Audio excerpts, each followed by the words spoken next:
Okay, just putting the game title in there in the game category.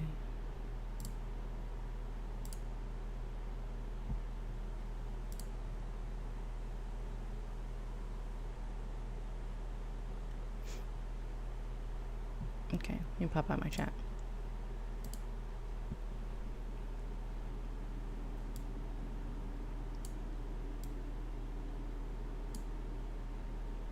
So, this is Runt. I have to input my name, but let me just get settled. And it came out yesterday. I got the Steam key for it yesterday, so thank you, Tinsley, for DreadXP for giving me the Steam key for it. It looked really interesting. It looked really creepy. It's about like a cult and the cult member's family and stuff like that. I don't want to give away too much. I read a little bit about it. I didn't want to like spoil myself on anything, but there is some strong language, I will say. Some very interesting way to use bad words, I will say. So if that makes you uncomfortable, I get it. Sometimes it makes me uncomfortable, depending on like the usage and stuff like that. But let's get started.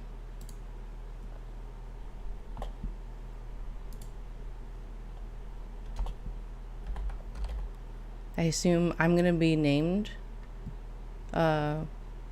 whatever Runt's character is. That's me.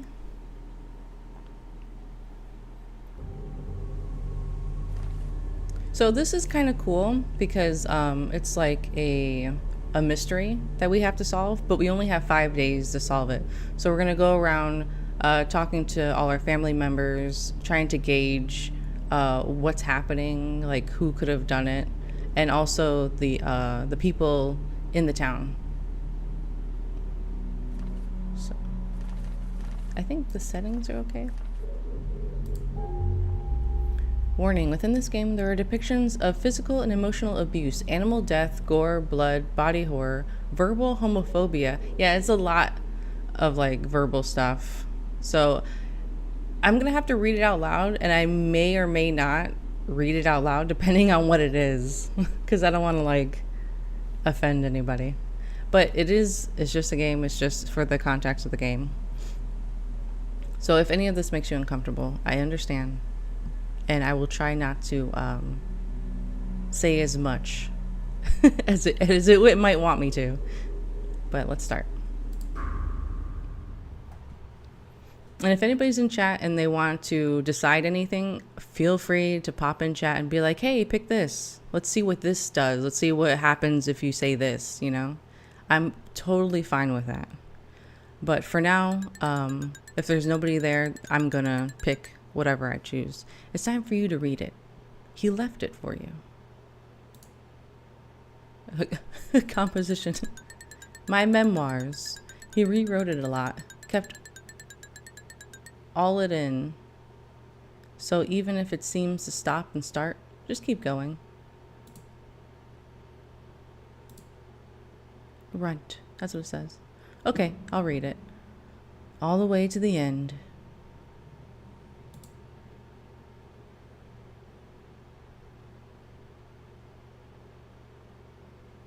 Press tab to skip opening. Nah.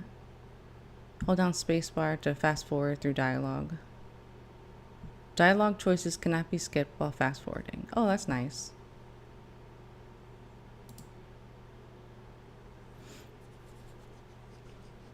I don't know how many times I've written this. I feel like I'm running out of pages. But each time I think about what happened that week, I remember more and more until it becomes a big puzzle of details that just don't fit right. I'm gonna start over, right from the beginning. From the top. My name is Runt. Oh, so I'm not Runt? So what's my name in this? Or like, what character am I then? Me and my brothers lived out near Skipclaw on the perimeter, right where the land meets the forest. Okay. Carver, Tanner, Hunter. I guess this is Runt? Fisher, or is this Fisher? Me. Oh, that's you. Aw. There were 5 of us. Hunter, Tanner, Carver, Fisher, and me. Hey, Axton. Yeah, the notebook. Just scribbling away. All the thoughts. I was 9 when it all happened. You know, it's funny. I haven't seen a composition notebook in so long. It was like, it reminded me of college all over again. All I ever heard was that the big power station over in Grenshaw blew up. And when the smoke filled the air, it never left. All connections and wired shit like that never got up and running again. It's an owl. It's black and gray every day since the power station blew up. It's black and gray everywhere as far as anyone knows. The stars don't even show at night. We almost starved last year, that first year. Nobody ever came for us out here in Skipclaw. No army, no government, and food won't grow easy in a world like this. Animals don't like it too much neither. Dang, nobody gives a shit about that town. There's a rift in the world now. A crack in reality. Dad would have known what to do. He always said there was a war out there. That's why he was hard on us. There was going to be a war someday between the righteous and the unrighteous. A war of our souls. Dad was doing his best. Dad always said he was a righteous man in a world full of sickness and perversion. He preached a while down south until most of his flock turned away from the truth God had given him. Try to make sense of like the pictures. It's just like it was too hard for him, I guess. God demands a lot. He demands a lot so he can give a lot. Sure. And Dad was the mouth of God.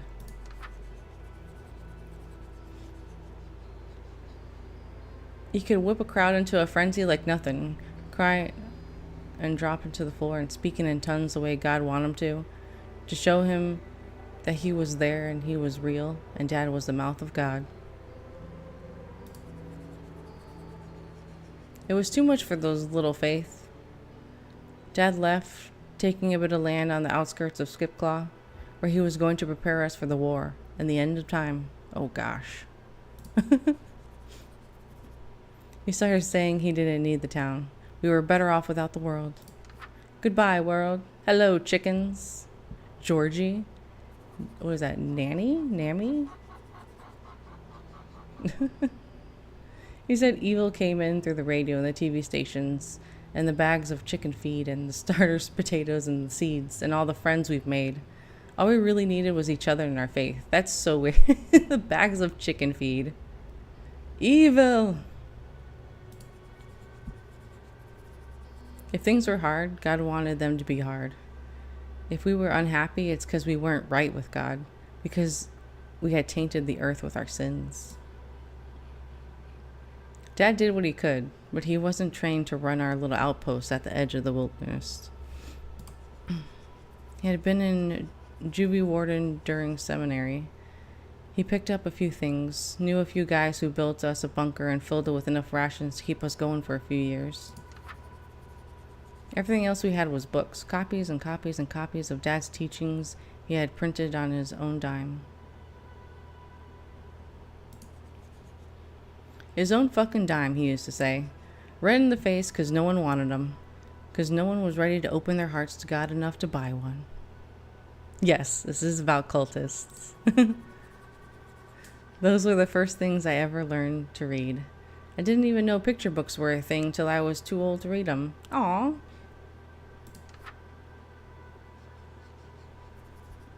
We failed, Dad, all of us, and he punished us the way you'd punish a grown man. Aw. Being beat. We starved and froze and dried out in the heat. We slept short hours, up at the crack of dawn, till so late in the night you couldn't stand on your own 2 feet anymore. No matter how tired or thin we got, we did our work.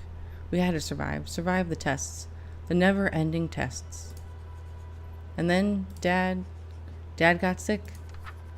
He had a disease whose name I think Hunter knows, but I forgot.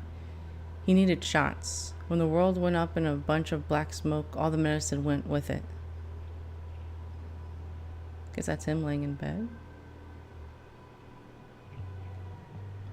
It's interesting what he chooses to detail and what he chooses not to put too much detail in. Because those chickens were fucking detailed as shit.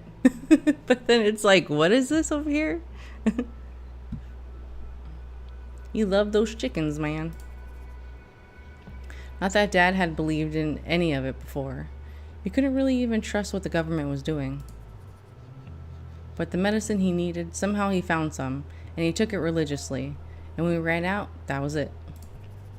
One day he was alive, one day he wasn't. He died after years of wasting away right when we needed him most. When the world, with its apocalypse, proved him right. And nothing of value was lost. Of course, we had to go back into the town then. We needed them. They needed us too, it seemed. Hunter fixed it all up. 5 of us strong boys with enough guns and ammo for a small army became the army of Skipclaw. We patrolled, we policed, we hunted, and we maintained the perimeter. Nobody comes and goes without Hunter knowing about it. No one goes out at night without Hunter knowing about it. Nobody so much as sneezed without Hunter's permission.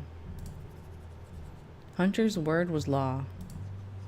The whole town was ours, and it thrived as best as it could under the unbearable weight of an endless blackened sky.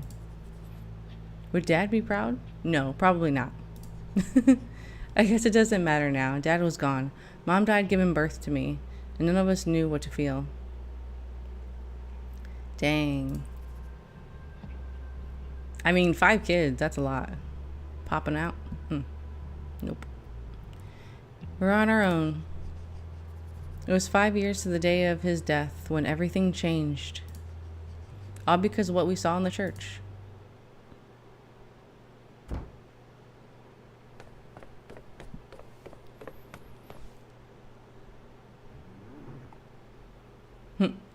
Runt. Get up. Is that like a zipper? What the fuck is that? You better be moving by the time I get there. Dang, I'm sleeping. Get up. Quit hiding. Carver stood over me. I couldn't see his face, but just knew he was sneering at me. Oh, maybe he's like opening the zipper of the mouth. Oh. I'm up. You scribbling in your little diary again? Kind of girly, ain't it? Kind of girly to have this little cat belly in it. Is he up?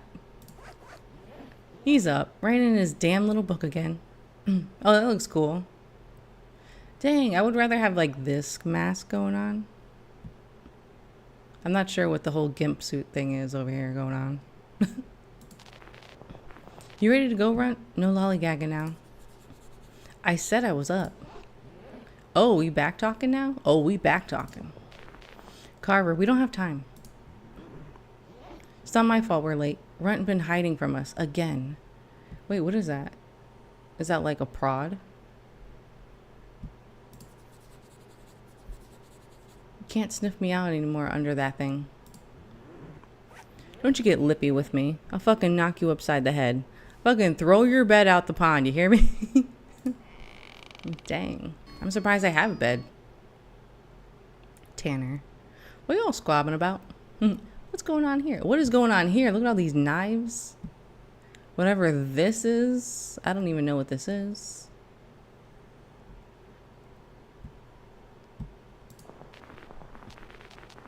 We were just talking to Runt. He says he's ready. I can speak for myself, you know. You know, I'm surprised Runt does talk back like that. I thought he would be a little more like meek and like closed off, like not wanting to talk to everybody. I thought that was why he was writing his notebook a lot. But no, I guess he can stand up for himself. Yeah, you were speaking earlier, were you? Fabric rustles away. These are Fortnite concept skins. It was the anniversary of Dad's death, on a Sunday no less. We were going to church. We call it the church, but it's really just a rickety old storehouse we fixed up to serve something holy. It was just an Ace Hardware. I really didn't want to go. Carver, fucking asshole that he was right. I had been hiding. Foolish as it was, I'd hoped that they wouldn't find me. In your room? You were hiding in your room, though. What do you mean? Like, I was hoping they wouldn't find me in my own room, in my own bed. How dare they? How dare they know? I wanted to see their flashlights sweeping past the windows. Hear them calling out my name before giving up and going on without me. One of them would unload on me, probably Hunter. But at least I wouldn't be in that church. What does Hunter look like? Hunter looked big. Is that like, is Hunter, Hunter's the older brother then, right? But that's why I was Runt. The little guy. The weak guy. The one hiding under the bed from the switch. They always found me because I still hadn't learned that lesson. Was he purposely named Runt, or do they just call him Runt? I had to get my stuff packed before I went. I have so many questions. As I stood up from my little nook between the kitchen and the basement, I saw my backpack had spilled everywhere. Aw, he's like Harry Potter. All my things were scattered across the floor. I knew it was Carver. Luckily, I had my flashlight. My handy-dandy flashlight.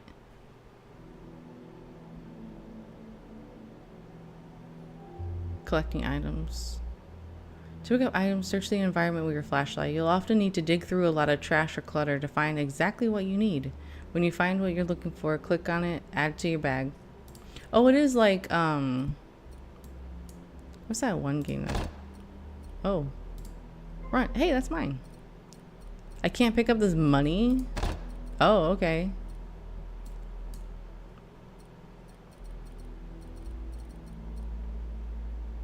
It's sexy to be 60. Is that their dad's mug? Because what the fuck? I can't take any of this stuff? Did I already take it? Oh, I needed that. My journal. Where's your journal? The paper with the code. It's like, what is it? True Fear. Where it's like the hidden object game. My journal. My notebook. Oh, here it is. What else you got here? I'm so mad that I can't take these.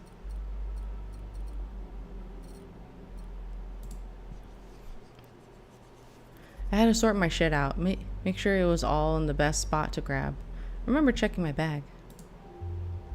Inventory. You can examine items in your inventory by hovering over their icons. Giving items a closer look can help with puzzles and requests. Okay, click on my bag. You cannot open your inventory while in dialogue. That's my bag. Look at my bag. Okay, for now, let's get your radio and journal ready. Click on each of them to place them permanently on your hood. When you're done looking around the bag, click the strap at the bottom left to close it. Okay, so this... Okay. Town map. I've drawn on it so much that it's barely holding together. Padlock code order.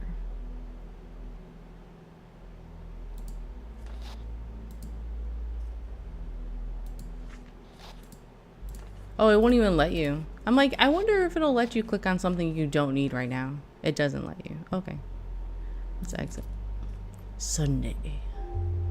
Click on your radio to switch it on and off. The radio only plays music, which changes depending on where you are and who you're talking to. Oh, that's cool. Let's check out the journal. Can I turn? Maybe I should just keep it on. I wonder if it's like, it'll clue you into like people. I don't know if it's like related to like their personalities depending on the music or what. Like, I don't know how in depth it'll be. Journals where you keep track of your thoughts, feelings, your to-do list. Okay. All right.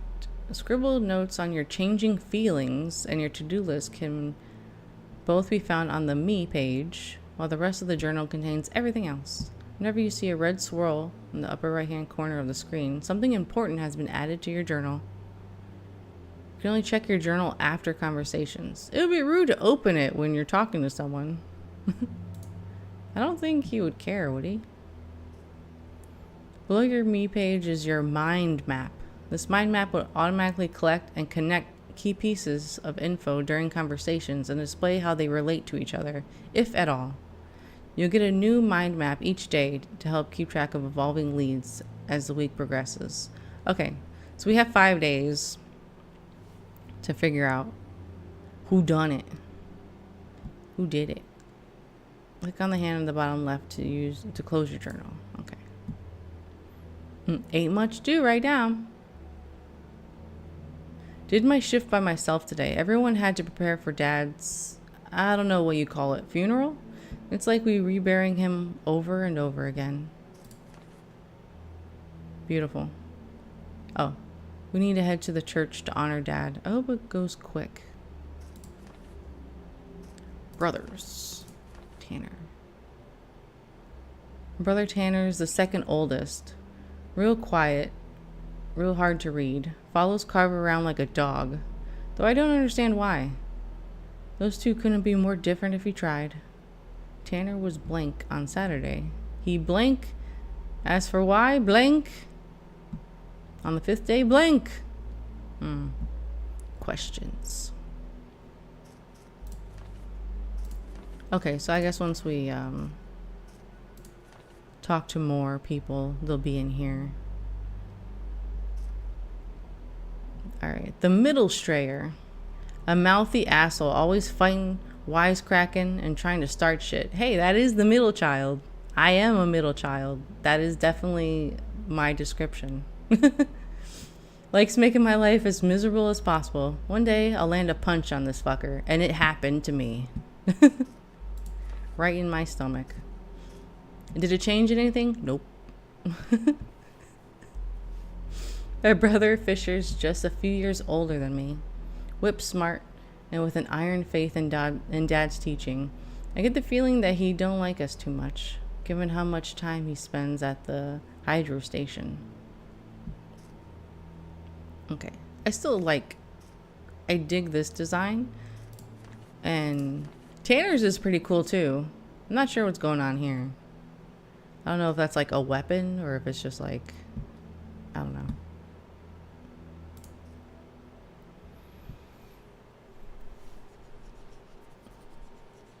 There was no sense in waiting. I put it off long enough. I got my things in my backpack and went out the door of our house.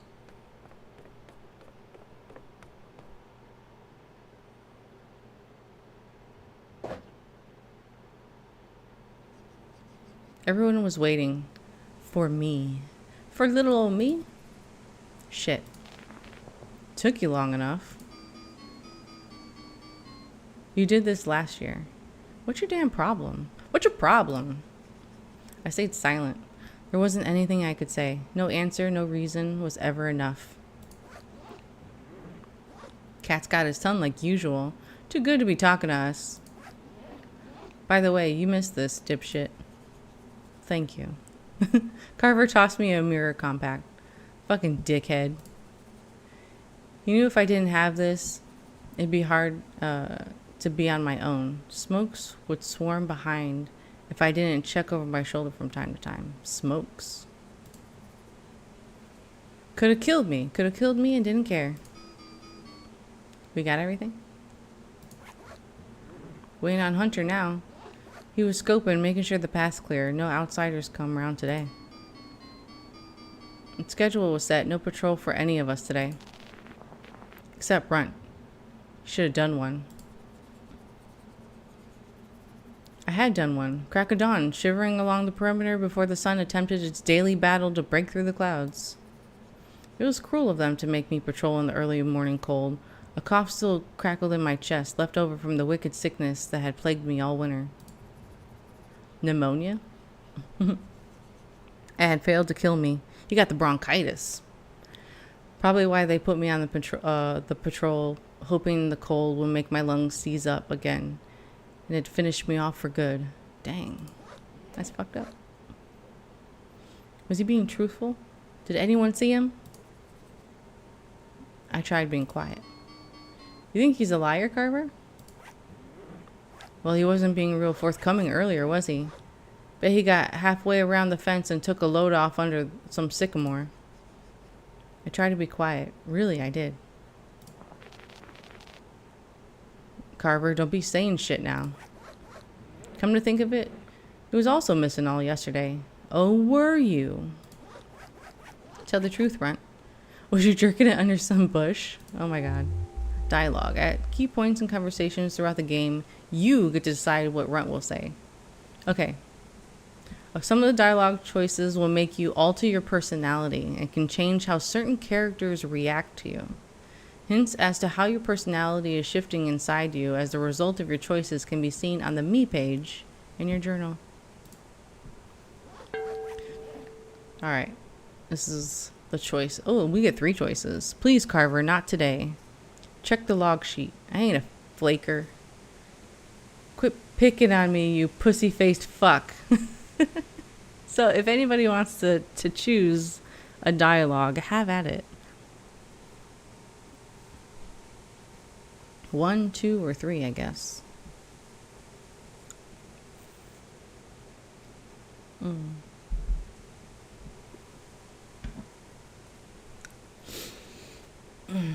I know what I would pick. I give it like 5 seconds.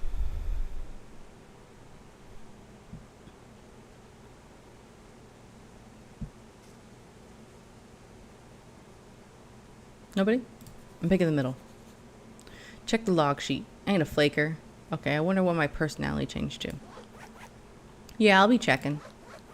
Don't think for a second I ain't on you 24/7, you hear me? Run. Oh, Hunter's here. Oh, look, he's a bear. Check the eyeballs out. We fell asleep standing in our little half circle around Hunter. He towered over us, bearskins draped over his big-ass frame, making him even bigger than he actually was. Jeez. We were all on edge. See, Hunter was in a black mood. Had been for a few days at this point. And why is that?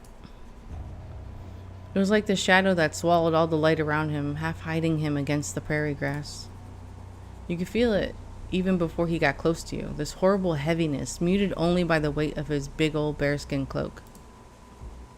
See, Hunter had a dog named River, this shaggy, vicious thing that snapped at anyone that wasn't Hunter. I couldn't tell you what kind of dog it was, some sort of mutt that I swore was part wolf. Those two loved each other more than anything, certainly more than Hunter ever loved us. He never hit River, not once. Well, good. He would have liked us better if we were all his dogs, loyal, silent, obedient, without even the ability to question his command. I don't know, Foxy's a little sassy. She'd be questioning everything. But River had died a few years ago. Or a few days ago. Dang, just a few days ago? How? Hunter didn't say much else on it. Not how or why or when, but only that River died. He kept the mutt hidden away, not letting any of us get close to it. I could only take his word that River had passed. Weird. None of us had the words to comfort each other. I was silent when he told me, standing stone, still among the chickens in the yard that early morning. No doubt everyone else was the same. That black moon in the days that followed River's death built and built, like wood heaped on an invisible fire. That silent heat rippled around us as we stood before him. I wish I could say I had pity for him, for River to die and then having to deal with Dad's anniversary right after, but I think I was scared more than anything.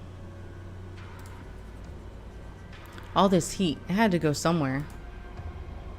God help who it struck. It's gonna strike us. He's gonna beat us up. Ready? He turned toward us, face black under the teeth of his hood. Oh yeah, you can't even see. I nodded. We all nodded. We were waiting for Runt. He was hiding. I wasn't hiding. How many times do I gotta say it? Enough. Oh. His hand was on my shoulder. Even through my jacket, through his gloves, I could feel his strength, his power. Them fingers dug in tight. Let's go. Runt, take point. I knew my brothers were sneering under their masks. Taking point was not something to be proud of. It was the first line of defense if we got attacked. The first wall of meat. Well, we're expendable, I guess. They all started gathering their things. Little things we would bring to leave in Dad's memory. His sermon book, his pamphlet, some candles. He ain't got no body or grave. What about that mug? What did it say? Something about sexy being 60 or something? Put that on. We had to burn them so it wouldn't attract them. It became a tradition that we'd all take a little trinket or something, and that would be Dad. His presence, his spirit. We were always finding bits of him everywhere at home. Like somehow in his death, his ghost had come home and I don't know, melded with the house. His hair, his clothes, his writings. Every nook and cranny he was there, always watching us, like he never left. Runt. Ah, yes? Let's bug out. What does that mean? Let's bug. Let's go. Now. It was a bad idea to keep waiting any longer. Map. Okay. You'll use your map to move around Skipclaw and see the lay of the land. For now, open your map and head to the church. Map, map, map, map. Hot bath. Hold on. Willie Shack. Radio Tower. Plaza. Waco Jeans. Lens's house. Garland. Food stores. Sutton Square. Weird house. Okay, let's go to the church. With each step, my feet got heavy. I was stomping on sticks and dry grass and getting cuffed at the back of the head by Carver when I slowed down. Nobody said anything, but each time I lagged, I could feel the heat of their eyes on my neck.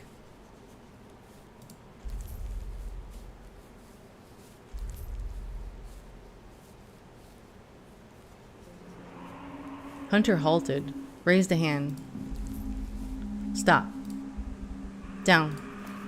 We dropped. He's like talking to us like we're the dogs. Like just like one word commands. We dropped. We didn't disobey. Not in this world. Hesitation got you killed. 9 o'clock. There, just beyond the top of the fence. We lay on the crest of the hill looking down into the shallow, dry gulch. We shuffled in the grass, positioning ourselves just beneath the bush. We smelled it before we saw it. That thick, acrid, musky smell. What is it? There it is. Oh, I thought I could use my flashlight. We have all sorts of names for them. Hunter calls them the unholy. Tanner and Fisher call them lung dogs, along with most of the town. Lung dogs. Flesh fucks. Of course Carver would. To me, they're always twisters.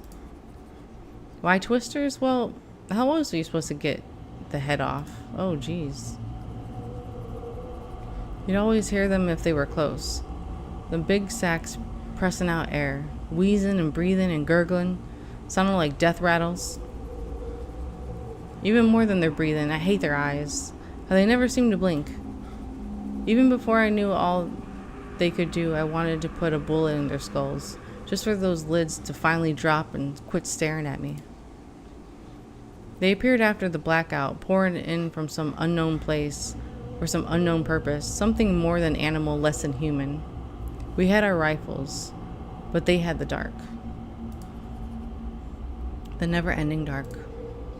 I tried to focus. Nothing good comes from daydreaming on a battlefield. Yeah, we space out a lot. We're just like musing to ourselves when things happen. We watched as it swayed in the field. Us hiding low in the grass. Hunter prepped his rifle and waited. Typically, we aim to engage and scare them off as quickly as possible, but a wasted bullet is a wasted bullet. As we crouched there, I felt a hand bump mine, knocking my flashlight. Couldn't tell you who, but my gut says it was Carver.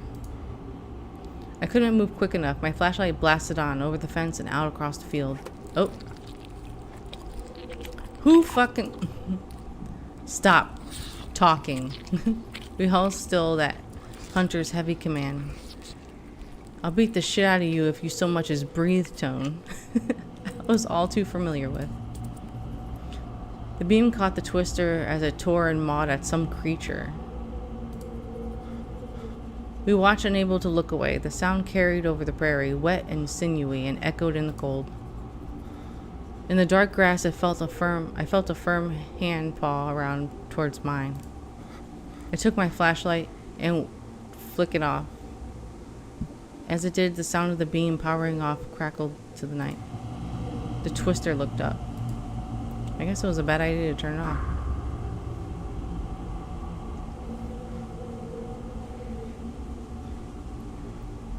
It was near black in the field. The twister's a liquid shadow against the grass.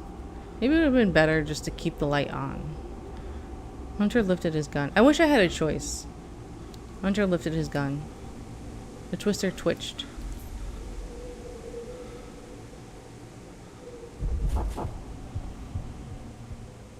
To run away?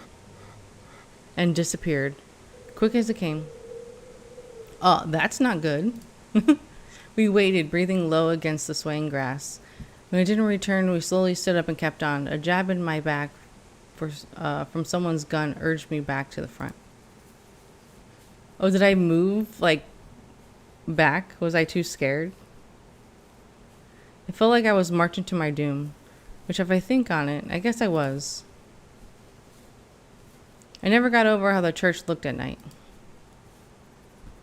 The way the water had seeped from the window to look like tear stains from the weeping eye. Like it was living and felt bad nobody was coming to it no more. Look at it.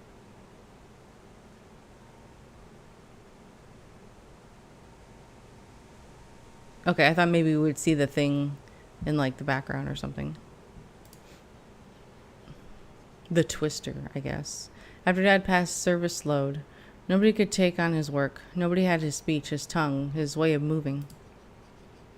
He can make you believe in miracles. He can make you believe in anything. He was an unstoppable force, like a tornado or a hurricane. Or a twister. You could feel the emptiness in that church when he died. Like all the air went out the room. Nobody took over, not even Hunter. Well, Hunter, not really much for words, so that makes sense. So it was locked up. All the faithfuls had died before him anyway, or fucked off into Skipclaw after he died. We used it occasionally, for important days like today, or for mean if things ever got bad. We were here the day the blackout happened. Bright 1 second and black the second after. Hid under pews while people scrambled in a panic outside. In a picnic. You can still see blood on the floor from the few times the twisters broke in. So as soon as that happened, the twisters came? Find our way back home to the farm. We lost a lot of people. I was only 9. I covered my eyes. Perhaps the last time my brothers were nice to me was back then when they guided me home. I didn't cry. They told me not to, so I didn't. I'm 19 now, and I've cried a lot since then. I can't help it. Aw, crying in your journal. After all, I was Runt. Who's got the code? I have it. Not me. I got it. Me. I got it. Go. Get. I'd never been given the code before. Them trusting me with the code was new. Them trusting me at all was new. It's suspicious how much they're trusting me. We're waiting, Runt. Get to it, boy. It's fucking cold out here. Okay. I had no time to think on it, so I went forward toward that hollow, haunted place. Do I click on it? Puzzles! We need to complete a variety of puzzles and chores in order to progress through sections of the game. Some are simple, while others will require a bit more thought. Okay, check your inventory, talk to people, and think carefully about how to approach each puzzle. If you need help, check the little question mark. Okay. Got my handy dandy note. Order. Okay.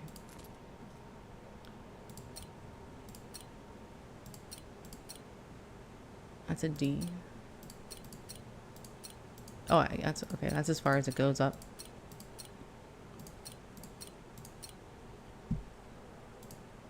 I had to click on it twice.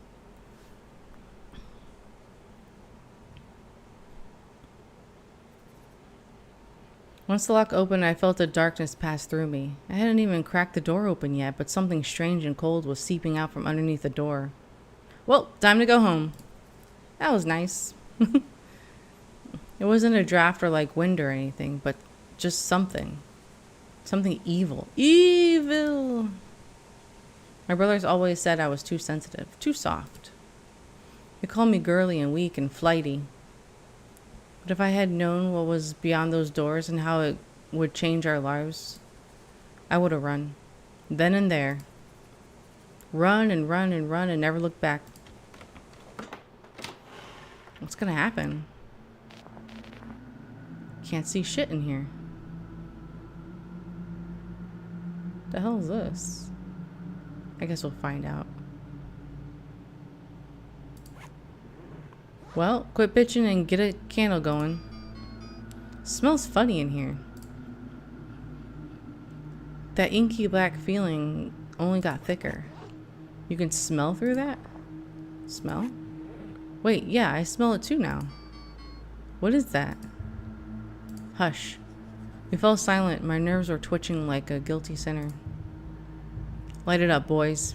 Beam sky high. Okay. Those your flashlights? What the fuck is that? You, Runt. Go check it out. Me? Why me? Just go, shit ass. What shit ass? That is your insult? My hands were trembling. My gun rattled in my grip. I couldn't at the time explain even to my numb, dumb self why I felt the way I felt. Maybe it was something like a hunter's gut, an instinct. Dad would have called it divine insight. My brothers would have called it being a pussy. Hey Noah, what's up? I stepped closer. In the dark, I was suddenly assaulted by this deathly smell, rotten and sour, like the vinegar in our canning room. My steps creaked, mixing with the cold wind blowing in from outside. But there was something else too, this slow, thick dripping. I'm trembling now as I write it. What a thing we saw. What it did to us.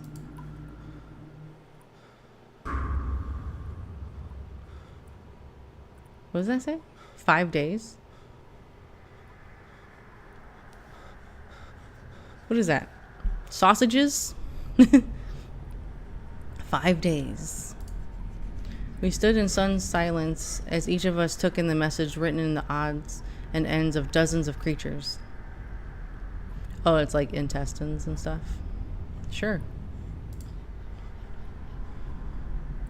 Was it a warning? Was it a threat? It was dinner. Take it. Cook it. Eat it. We didn't know then, but it was a promise. A promise that would be fulfilled. By me. Runt.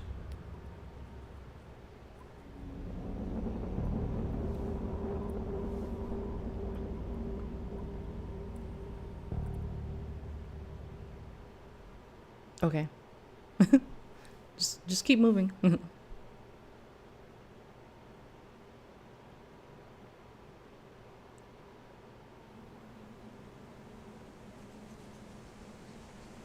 We left the church stunned and silent.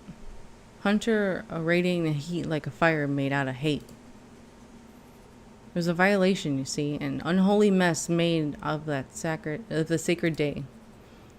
It made him mad. So mad. Not that he would ever say it, not with words. He didn't need to. You could feel the heat coming off him in waves and whipped at us all into stupid silence. He took point. Oh, he was super mad. He wanted to kill stuff. We followed with our tails between our legs, no one talking, not even Carver. As we walked, the feeling in the church followed us home again. Our sixth most dark brother. Okay. I couldn't shake it. I don't know if anyone else felt it, but from how our heads hung low, it was like our own shadows were too heavy. It was late when we got home. Deep night. I almost cursed the old screen door for creaking too loud when it slammed my ass on the way in, but Hunter was already up the stairs. We weren't going to talk about it yet, then. I sort of wanted to talk about it right then and there. The longer he was quiet, the worse it was going to happen when he finally wasn't. Alright, time to lay on my floor. I settled down on my cold mattress with a knot in my stomach. The feeling grew, gnawing and twisting like it was going to come up out of my throat. Every time I was almost asleep, it woke me back up, like it was tapping me on the shoulder, not wanting to let me forget it. I had done something wrong that night in the church. What it was, I didn't quite know yet. The way things were around here, maybe I never would. I lay on my mattress with my eyes closed in the dark, trying to keep myself calm. The feeling haunted me, this feeling of failure.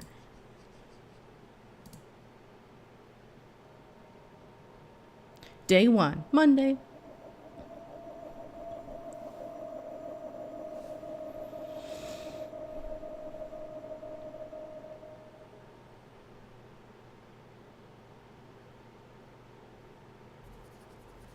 It didn't matter how bad I slept that night. I was up before the crack of dawn, first out to the hen house to let the girls out, then right back in to scrub down the kitchen before I fixed up breakfast. A life like this didn't let you feel sorry for yourself for long. House stuff was my job, mainly cooking and cleaning, watching the hens, and tending the little garden out back. Every day I fixed breakfast and dinner, no exceptions, no days off, no matter how piss poor Tanner said my cooking was. At least they let me off the hook for lunch, seeking to take it somewhere and skip claw if they could. What kind of food would be left? Sausages, toast.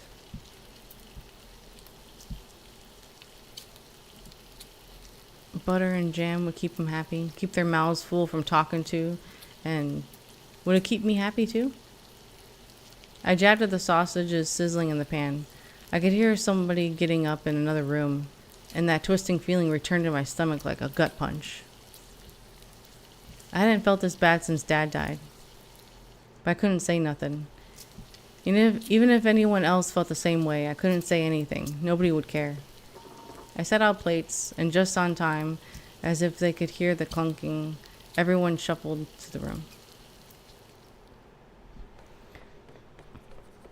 Hunter first, then Fisher, scratching at his neck and yawning and shaking his head like a dog as he sat, and then Carver and Tanner, right together like they always were. In the backyard, the rooster crowed in the morning.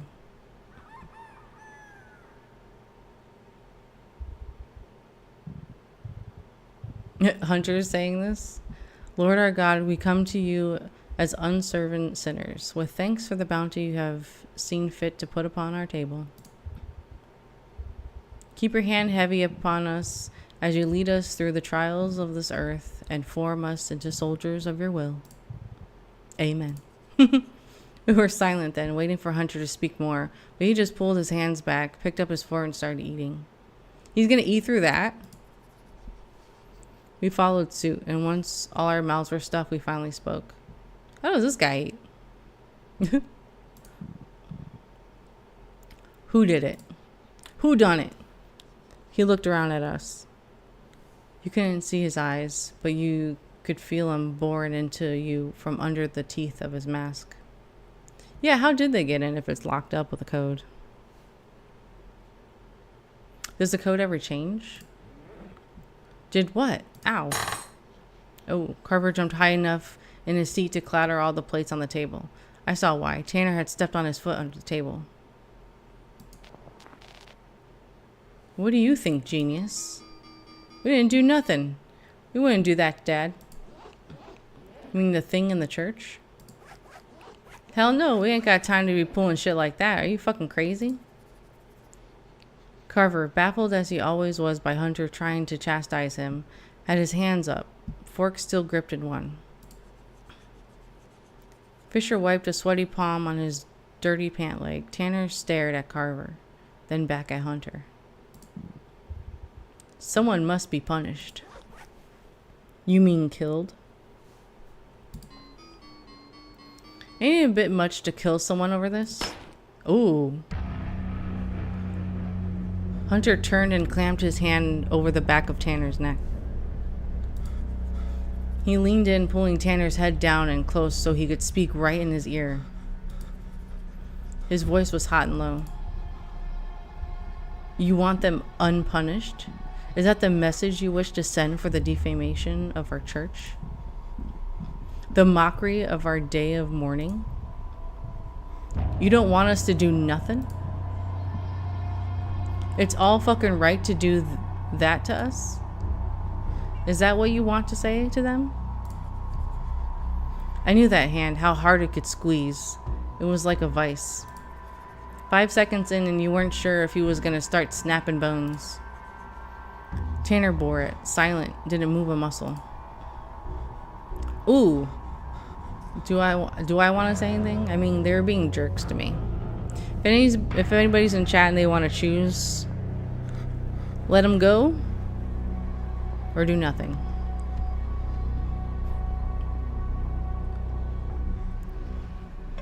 I'll give it a few seconds. Foxy has opinions.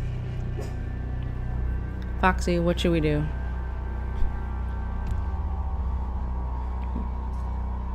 We're gonna let him go. Foxy says, let him go. Oh, there she is. She says, yep, let him go. Whip fast. Hunter looked to me and slammed Tanner's head right down on the edge of the table. Okay, Foxy, I get it. I saw it bounce back as the breath left Tanner's lungs, and then Hunter was up, coming towards me. Not me!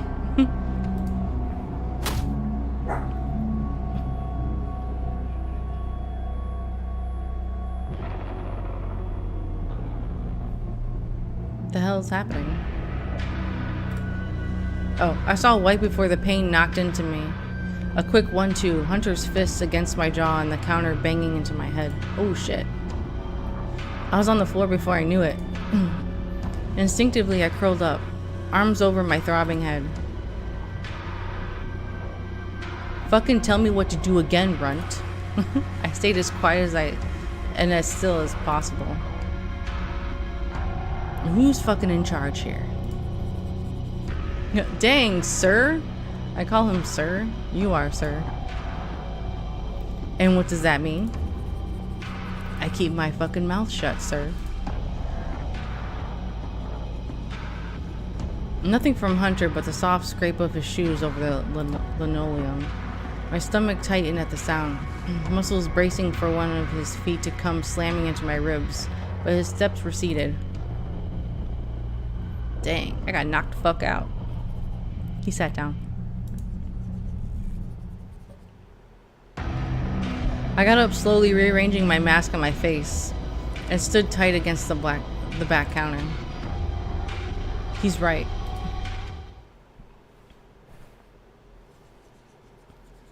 Tanner's voice was weak, warbly, his breath slow and deliberate. His hands gripped the edge of the table as Carver uselessly cradled his shoulders. We have to send a message to whoever did this. They can't fuck with us. Sure. Well, we will. We just gotta be stealthy is all. We'll find that son of a bitch, Hunter. Don't worry a thing. We'll find him and string him up by his nutsack. If it's a guy. Right, Hunter? That'd be alright, wouldn't it? What if it wasn't a human? The whole table turned to look at him. Fisher worked his hand up under his mask and scratched again. You think it's one of those unholy? I mean, both of them can do stuff. We've all seen it. It was true. We had all seen it. Every time somebody died to one of those things, we saw it. Twisters were cunning, wily things with a taste for scattering their prey when they were done eating it. Scattering like that? In words? Bones this way, half-chewed organs that way, each making some kind of symbol if you look at it too long. Like it was trying to say something you were too stupid to understand, or too scared. That message in the church, it could have been a twister attack. A few of them in a pack. But it could have been smoke. What the fuck is a smoke? We still don't know what a smoke is, though. The twisters came right after the blackout hit. We struggled to keep Skipclaw safe against their constant onslaught. In the end, the only way to keep them out was to build a wall. It was only once we had locked them out, once we had locked ourselves in, that the others came. They were subtle at first, lights throwing shadows that didn't quite match up, shadows that moved when you weren't looking right at them. Some folks said it was our eyes adjusting, like it was some kind of effect of the shadow in the sky, a withdrawal from lack of light. Then people started disappearing. More and more and more just wandering off in the night. And when they were found, they were always in some old barn or abandoned building. The bodies. You couldn't tell who they were anymore. All you knew was that they were human once.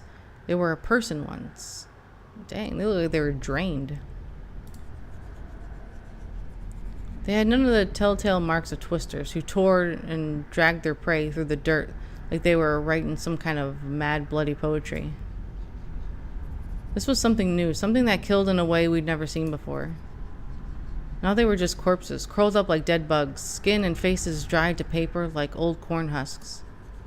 Hunter called a town meeting after the first few bodies were found, and the town came to a conclusion on the few things. There was something new out there. They liked the dark, and it needed people to be alone. Ooh, it's like the Thing.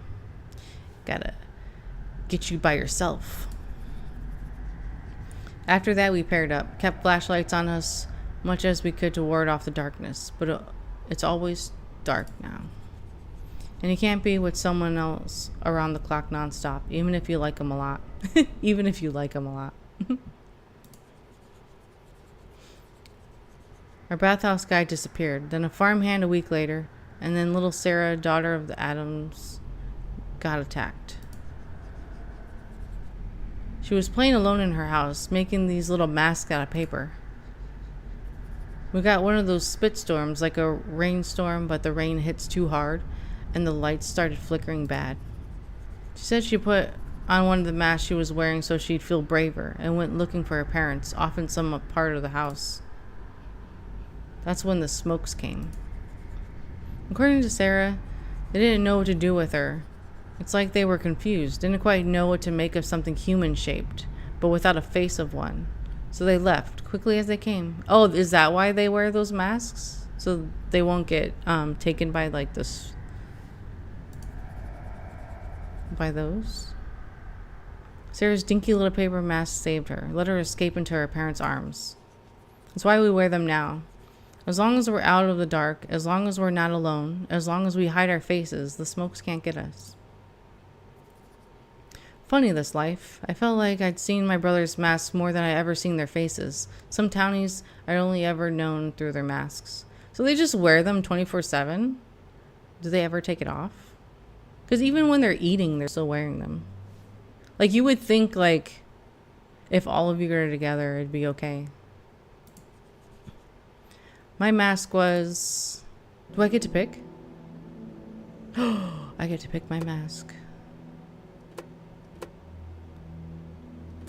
What the fuck is this? Why would I wear that?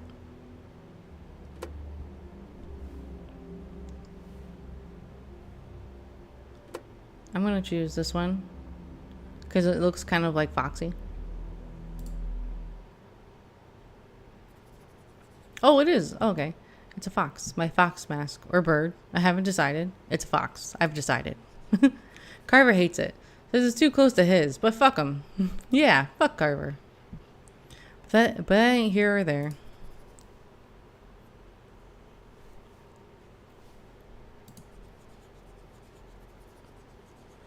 I watched Fisher scratch at himself again. The lights were steady in the kitchen, buzzing a low hum in the cold. Yeah, it's like Mandalorians. I mean, both of them can do stuff. We've all seen it. Sure. At Fisher's words, I felt I had to say something. Oh, something's locked. So maybe if I chose something else, it would have been this. But I have to choose. I don't think they could have done that.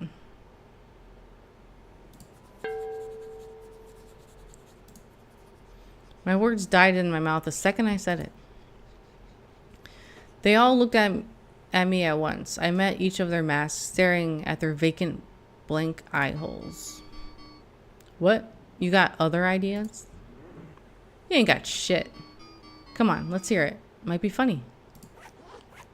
You want to entertain him? His little scratchy voice pisses me off. Come on, Runt, speak up. Tell us all about your little ideas. Oh. Hunter was quiet. That fist on the table, all he needed to say. Everyone shut up and looked at him, but Hunter, he was looking at me. I could feel his eyes on me, even if I couldn't see him. Foxy's like back here snoring. Where is she? Is she behind me? I can like hear her. Investigate. I want everyone searching. There will be no failure, no backing out. Carver, you're walking the perimeter. Tanner, guard duty. Fisher, hydro plant. If you find anything, report back immediately. That's an order. We all nodded. Runt, follow anyone you want today. It was awful having to pick like this, knowing nobody wanted me around. I was too weak to go out solo. Everyone knew this. Every day I had to do this. Every day they hated it and hated me a little bit more. They wouldn't go against Hunter's words. And as much as anybody would hate to admit it, they needed me. Maybe they would have never mourned me as a brother, but they would have mourned the loss of a soldier, the loss of a warm body, the loss of a meat shield. They all ignored me as I lifted my head and looked at each of them. Shit. Can I follow Hunter? Shifts. Each day you'll have to select one of your brothers to conduct a shift with. Shifts last most of the day and can be started immediately after breakfast or after you spend your free time in Skip Claw. You cannot do a shift with the same brother twice in 1 week. So just twice, because I only have 5 days. Whoever you select to work with today will not be available again. Consider who you choose carefully. Uh-huh. Who should you... Oh, I could pick you. Okay. Twitchy and quiet with his weird ramblings. Still, he ain't the worst. Spending a shift together would be bearable. A real asshole who likes to hear his own mouth run. Maybe it'd be easier just to do the shift with him early. You know, like get it done with. He hates it when I get between him and Carver. I don't know. If anybody has a preference of who they want to start with. Hunter, Fisher, Tanner, Carver. I'm up for suggestions. I'm not really sure. I don't know if there's like a strategy to this afterwards, like after knowing certain things.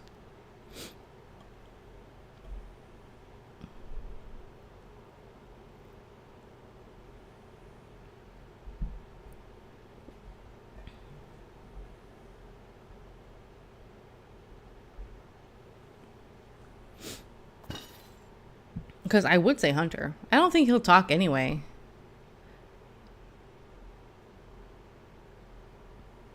The Fisher guy? Fisher. Yeah, we'll go with him.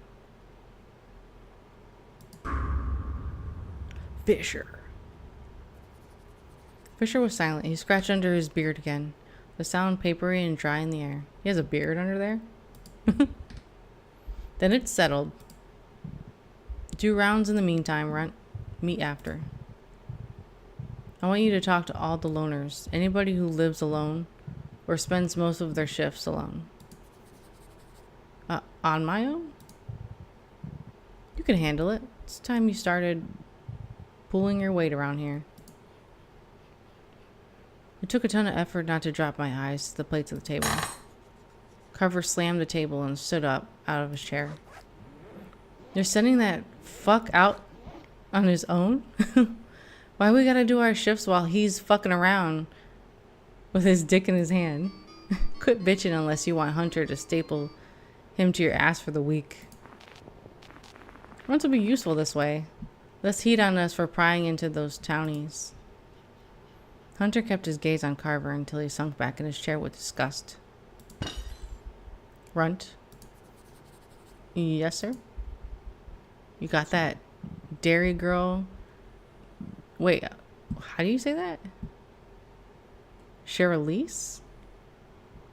I don't know. The Doc and his pesky twins? How do you say that? I want to say it's Cherilise, but I have no idea. I've never seen that name.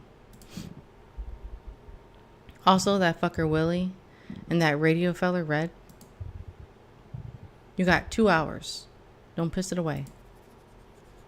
I cringed internally at that moment. He usually gave me more time, but no doubt trying to get involved with him and Tanner made him determined to knock me down a peg.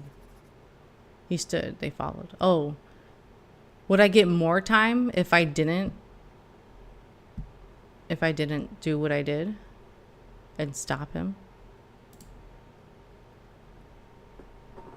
There's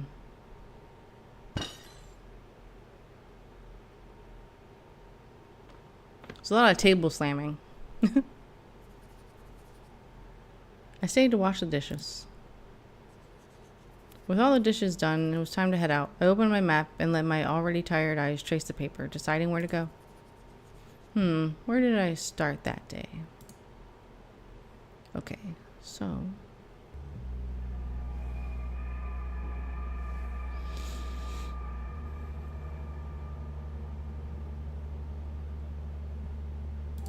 Nope.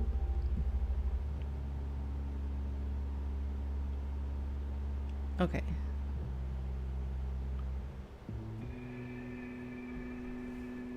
Oh, well now you tell me. Pissing Hunter off or breaking rules will reduce the amount of hours you have for free time. Well, thank you for letting me know after the fact.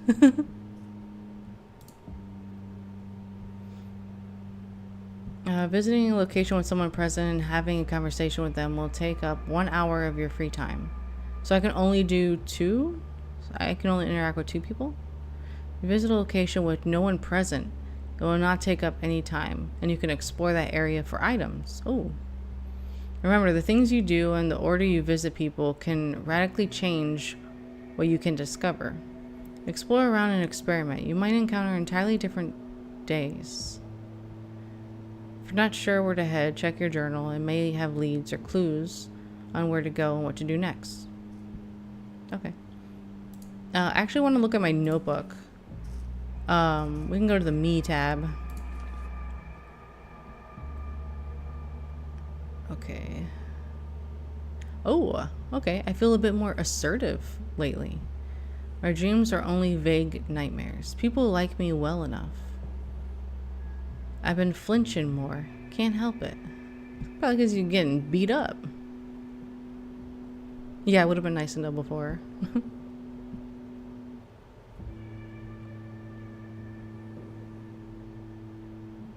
Okay.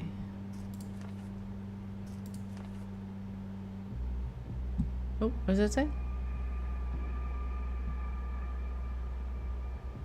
I should ask whomever I'm on shift with about the church stuff. Okay.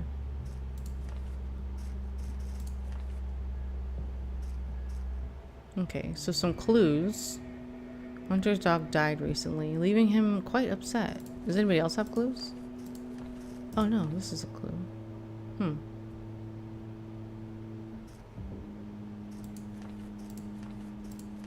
What is this? What is this bar? Okay. Well, anyway, let's go to my map. Let's talk to people.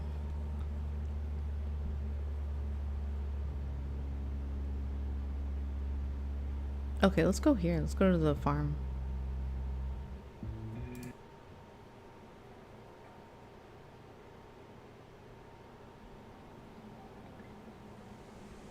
Hello? The dairy was right over the hill from the food stores, but you could smell it before you saw it. Hell, you could smell it all the way across town if the wind was right. It smelled like shit. Hot burning cow shit. And even with a mask on, I'd sneer into your eyes. Living there as long as I had, I never got used to it. The dairy belonged to the Garlands, though there was only one of them still around in those days. I remember Dad saying the Garlands were one of them families who settled in Skipclaw way back in 1800s or something. Still thought they were hot shit because their ancestors had a prize heifer, and that meant they could run the town. Maybe he was right, I don't know. Gardens had always been kind to me as far back as I could remember.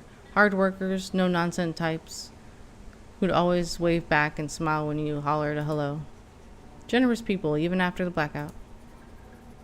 It was a worse world without them.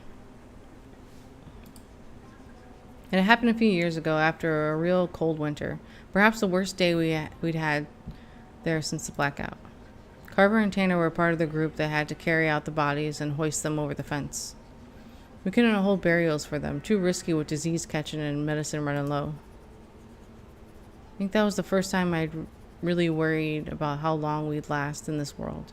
It didn't seem to matter if we wore our masks or had fenced ourselves away from the outside world when a simple cold could wipe us out. Everyone goes over the wall eventually. Everyone except Cherylise? I don't know. Should I just call her that? And her sister Ivy. Okay, you have a regular sounding name, Ivy. Sure. Who skipped town soon after. Dang, just fucking left your ass. I saw Cherylise there that day, forking hay from wheelbarrow out over the fence, and the sight of her made me smile, even with the scent of cow shit on the wind. Ooh, do you have a crush? Is that who I think it is? Oh, he definitely has a crush. It was what you call a real looker. Oh yeah, he has a crush, even with the mask on. I mean, I know you're not looking at her face, even with the mask off, so. And I'll admit, my heart did a little flip in my chest hearing the smile in her voice when she talked to me. She was kind, like I said, like all the Garlands. She'd always treated me like a kid brother. Though these days, dang, like a kid brother. Sorry. My feelings were all knotted up, twisted. I don't know what I felt was friendship or something more. I cared for her. I wanted her safe. And I know I'd do anything for her. But the thought of telling her that didn't sit right with me.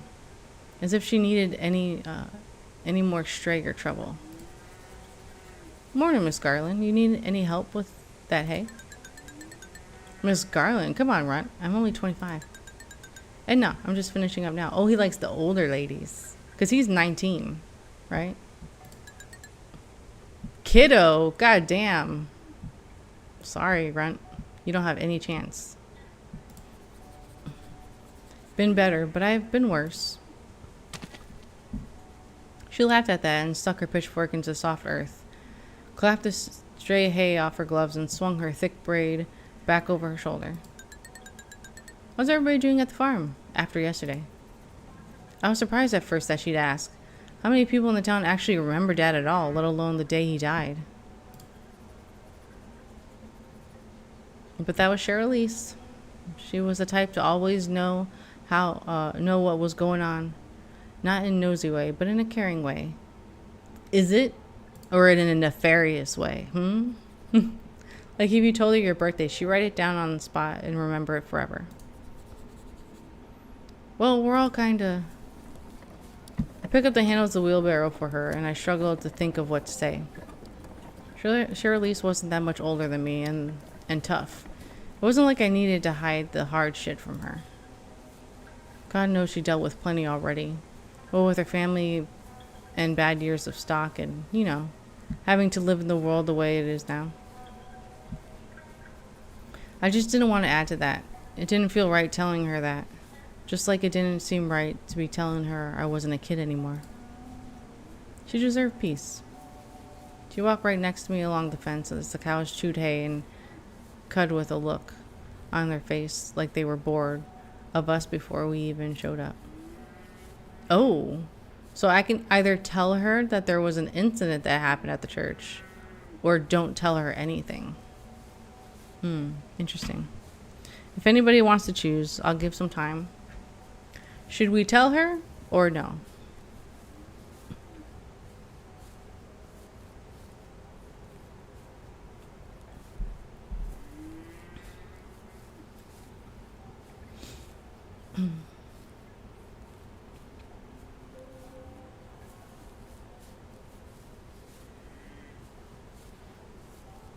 Like, I wonder if the people in the town make the masks themselves, or do they have, like, somebody else make them?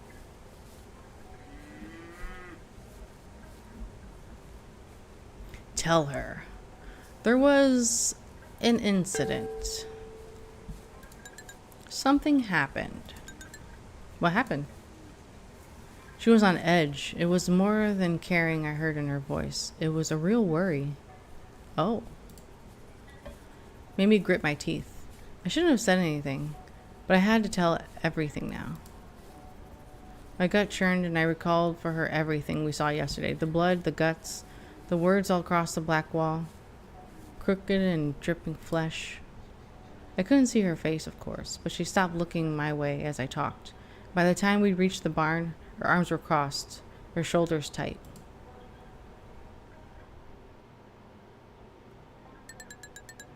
Jeez, that gives me the shivers. It was something. You don't know who did it? Or what did it?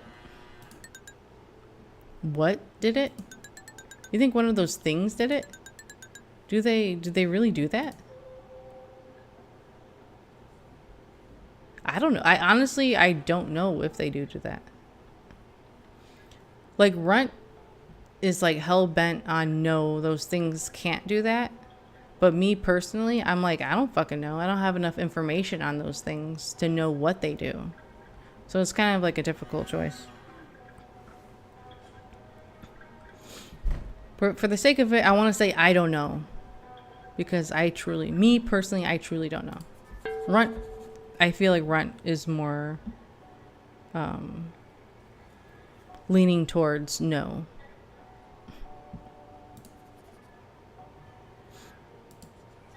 As far as I knew, Cherise was also the only one amongst us who had seen the most of the twisters on account of being a real crack shot. Just pests to be picked off. How come she's not on our team?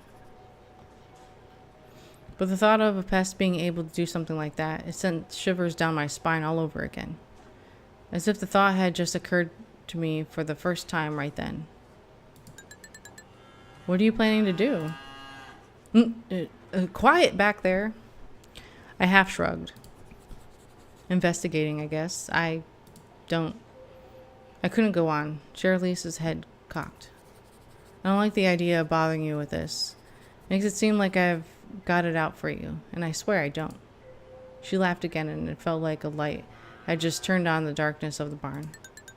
Don't worry about me. I can handle a few questions. Well, have you seen anything? You know, creatures, townies sneaking around? She hummed to herself as she thought, looking out past the shuffling herd. Well, never have a good feeling about Willie. But he's been lingering around Mr. Dixon's office some night more than usual. Mr. Dixon. Willie. Did you know he did cockfighting? Excuse my language, dickwad. Hunter stopping all that was, well, I appreciate it. Cockfighting? Really? And he's still hounding me about spare bottles for his business. I get why some people need a little drink every now and again. But you put a bunch of people in a cage and liquor them up? Not good. I don't agree with everything that brother of yours says, but not allowing any parties is maybe the smartest thing he's ever done. After the fence, of course. Hunter had made a declaration early on that there was to be no booze of any kind in Skipclaw. Of course, nobody liked that, and once the doc mentioned that he had to have something to sterilize with, Hunter was talked into letting Willie keep his setup for medical purposes only. Yeah. There was one rule. No booze ups, no big parties, no straying on the power grid, no noise to attract unfriendliness or unfriendlies, no drunks doing stupid shit that'd get us all killed. The last and only party we had as a town amounted to a potluck in the old school gym, while Radio Red played the same CD out of a little boombox, and the kids played some ratty old board games with half the pieces missing. Everybody got bored and went home. I guess it made some people happy. Of course, there's still parties if you know where to look. Oh, you go to these parties, do you now? Really? How come I never hear anything about them? I think you know why you never hear anything about them. Well, you're just a sweet young thing. Once you start getting a bit older, I'll start letting you in on the shindigs. I frowned. Life's pretty tough nowadays. What if I don't make it to another year? That's the beauty of living, Runt. Giving you something to look forward to. That's my gift to you. That's hope. Never forget her words. Hope. Well, more like word. What would you say to a big glass of milk? No thank you. A touch more age appropriate. Gee, thanks. Can I ask you something? No. Yes, ma'am. Why do they have you doing pickups today? Is Carver feeling under the weather or something? I haven't seen him around here lately. Dairy pickups and check-ins were a task Carver took upon himself with great pride. Ever since he started mixing more with the townies, he said it was smart to breed good relations with the old family. And if Cherilise had to be there, well, all the better for breeding. Oh, okay. His words, not mine. It was one of the only things he and Tanner didn't see eye to eye on. Tanner kept his distance with the townies and seemed to hate Carver mixing too much with them. But Tanner kept his distance from everyone. Everyone that wasn't Hunter or Carver. I couldn't tell you what he's up to. Hunter might know. But even then, with Carver being Carver, I shrugged. I figured if you do talk or whatever y'all big old manly men do, could you do a favor for me? I nodded. Tell him not to be a stranger. I haven't seen him since Saturday, which I know ain't a long time, but I want to tell her I couldn't. That in fact, I wouldn't be doing that. Carver, no matter how charming he was, had a bad side, a rotten core. He wasn't going to be nice forever. And if Cherilise, who had been nothing but kind to me, had to be subject to that. You two aren't... Cherilise waved her hand all shy-like. Don't you worry about that. Just tell him, alright? You shouldn't mess with a guy like him. It's kind of imposing. I nodded. I don't think she would like me telling her what to do. So depending on how I respond, it could like hurt my progress with them or getting some type of information or clue with them, I assume. So I'm just gonna be, I nodded. Sure. I couldn't see her face, but with how delicate she spoke, I could tell it had darkened. I just need to talk to Carver about something. About what? I collected our ration of milk and she sent me off with a hug. That lasted just a little longer than usual. What's going on? I was forthcoming with her about what happened. How come she's not very forthcoming with me about whatever she's feeling? I thought we were buddies. What happened? I'm just standing out in the field until I pick a thing to do. Let's see if I changed. Maybe not. Townies. Hasn't seen Carver since late Saturday.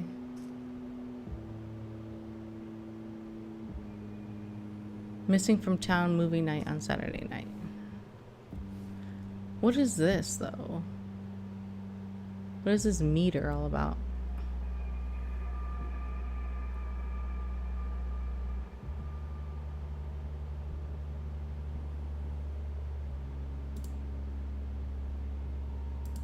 Oh, I can't click on like anything. Okay. What is this? Willie has been bothering her for bottles. She said he's been hanging around Doc's office. So should I go to Doc's office then? Like,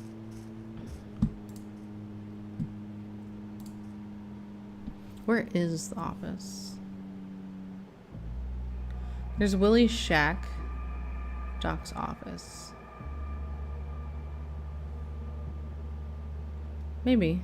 Let's go here. Since maybe Willie will be there. If he's like constantly hanging out. The vet. Alright, when it came to what happened in the church, my gut told me to ask the town doctor. Might have seen something. If there was anybody in town you could trust to be truthful, forthcoming, and discreet, it'd be Mr. Dixon. I came knocking on Doc's door, only for it to fly open before my knuckles so much as kissed the wood. Whoa. Well, I'll be. Here I am coming out, and here you are coming in. His voice was jovial, of a touch out of breath. Morning, Mr. Dixon, sir. I'm just doing my rounds. I hope I didn't give you a fright. Doc is just fine, Runt. Or Dwight. Would you like to come in for a moment? I paused a second, hovering around the idea of saying I didn't, or letting the old man get to his much-needed break. But before I could say anything, he clapped my shoulder. Come on, come in. It's all right.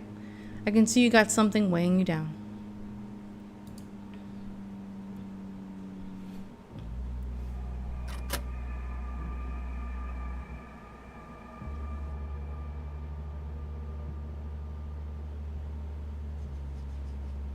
Dwight. Damn, I can't call him that. And I never could. Doc was one of the pillars of Skipclaw. And a man, I'd venture to say, even though he wasn't the real religious type, a martyr. I always felt bad bugging him on account of him being a bit older and having a to-do list longer than the devil's contract. Skipclaw hadn't had a doctor before the blackout. Anything wrong with you? You had to hightail to Grenshaw, or pray the roads weren't too bad for the ambulance to come on through.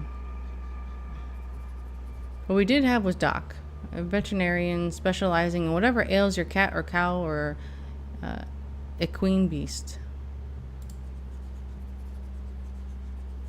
He was going to retire, spend his time between Skipclaw and some remote fishing at a cabin he had way up in the mountains. And then the blackout happened. Dang, that's fucked up. Just about to retire. And it's like, nope, you work forever. And as it turns out, stitching up folks and cleaning wounds ain't too different between species. He saved a lot of folks in those early years. What he didn't know from treating animals, he picked up from books, I guess, or learned by doing. I think Hunter gave him one of Dad's old books on field dressing, as a sort of olive branch between them. Maybe it was a way of just letting him know that Hunter approved of him becoming the town doctor. Us strayers have never needed him. We take care of our own, after all. Which was truthfully glad. Alright. The man was exhausted every time I saw him. Calm and kind, willing to listen to your troubles, up to his ears in work, and looking after his wife and the twins, but bone tired. I like coming to talk to him, but I didn't want to give him any more work, especially when I was fit as a fiddle. How's that cough treating you? Oh, I'm fine. It's mostly... The cough came up on me quick, cutting off my words. It had me hacking into my hands for a good half minute before I could talk again. It's mostly gone. I'm okay. Alright, well, you take care now. Try to stay inside where it's warm, alright? The stuff's no joke. Need any water? I shook my head. How are y'all doing out at the farm? Alright, sir. Steady as ever. Yeah? And all the little ladies doing good? Nancy doing alright? Yes, sir. Right as rain. Went back to laying in 2 days, though she still pecks at me something fierce if she's sitting on an egg. That's good, that's good. I could tell he cared, but I could also tell that smile in his voice was being forced. Always happy to hear I've made a lady happy. He settled down on his stool with a slight grunt, and I heard his knees creak. I know how old Doc was. I'd never seen his hands or face before, but he'd been wanting to retire, a month away, and then the blackout happened. I thought about that fishing cabin he had up in the hills, probably half rotted now, collapsed. Have you seen anything new lately? New? As in people? No. Shirley's got a bull that's not all that interested in mating lately. Not quite sure how I'm going to tackle that just yet. Yeah, gosh, sir. Ain't that a problem and a half? Why am I talking like that? You think a nice candlelight dinner might stir him back into action? Pardon, sir? A candlelight dinner. It's romantic. I nodded as if I knew what he meant. He sighed and felt bad all over again for bugging him. Aw, Runt doesn't know romance. He wasn't gonna go know nothing. Not the type to lurk around, and definitely not the type to be doing what was done to us in that church. Okay, so I thought Willie was gonna be around. And I guess not. As if reading my mind, he looked up, that strange mask of his tilted towards me. You alright, Runt? Yes, sir. You've got a cloud hanging over you. I do? It's written all over your face. Well, mask, I suppose. Call it a healer's intuition. Something on your mind, son? Of course, leave it to a doctor to pick up on something ailing you. I feel fine, sir. Promise. Now, if all my patients, animals or otherwise, promised me they were fine, I would be out of a job. Don't leave this old man jobless, son. I was torn. Hunter's instructions to go out and interrogate the town felt wrong in the calmness of Mr. Dixon's office. But if I didn't ask, Hunter would know. If I fucked up even a hair, he always knew. Like he was everywhere. Oh, okay, I have multiple options there. Have you seen anything strange lately? Hunter has me on a bit of a mission. There was an incident at the church yesterday. I'm thinking either the first one or the last one.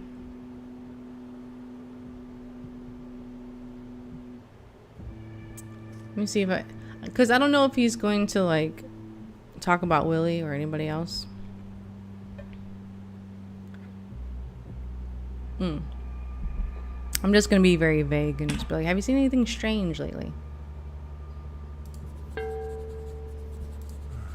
Strange? What you mean? Like, well... Oh, okay. Creatures strange. People strange. Let's do people.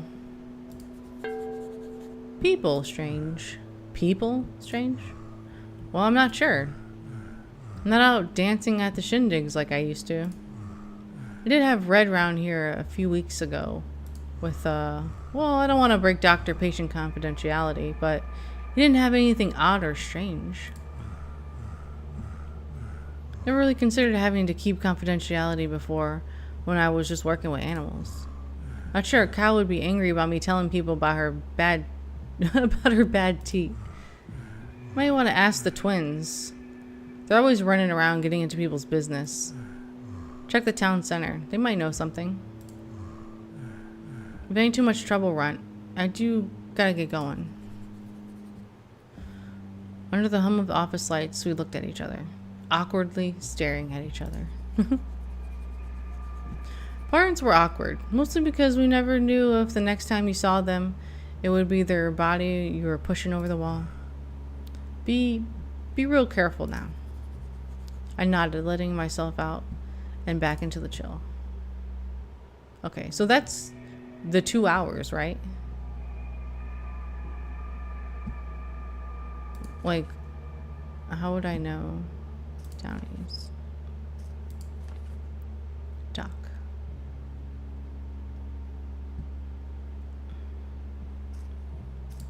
Did anything change? Doesn't seem like it. Like, would it prevent me from going somewhere else? Oh, okay. Okay, so it tells you the countdown here. Okay, so I guess we go to Fisher now.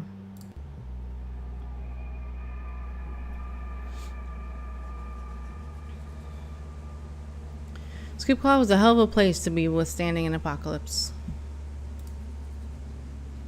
We all should have been dead out there in the pit stop of a town.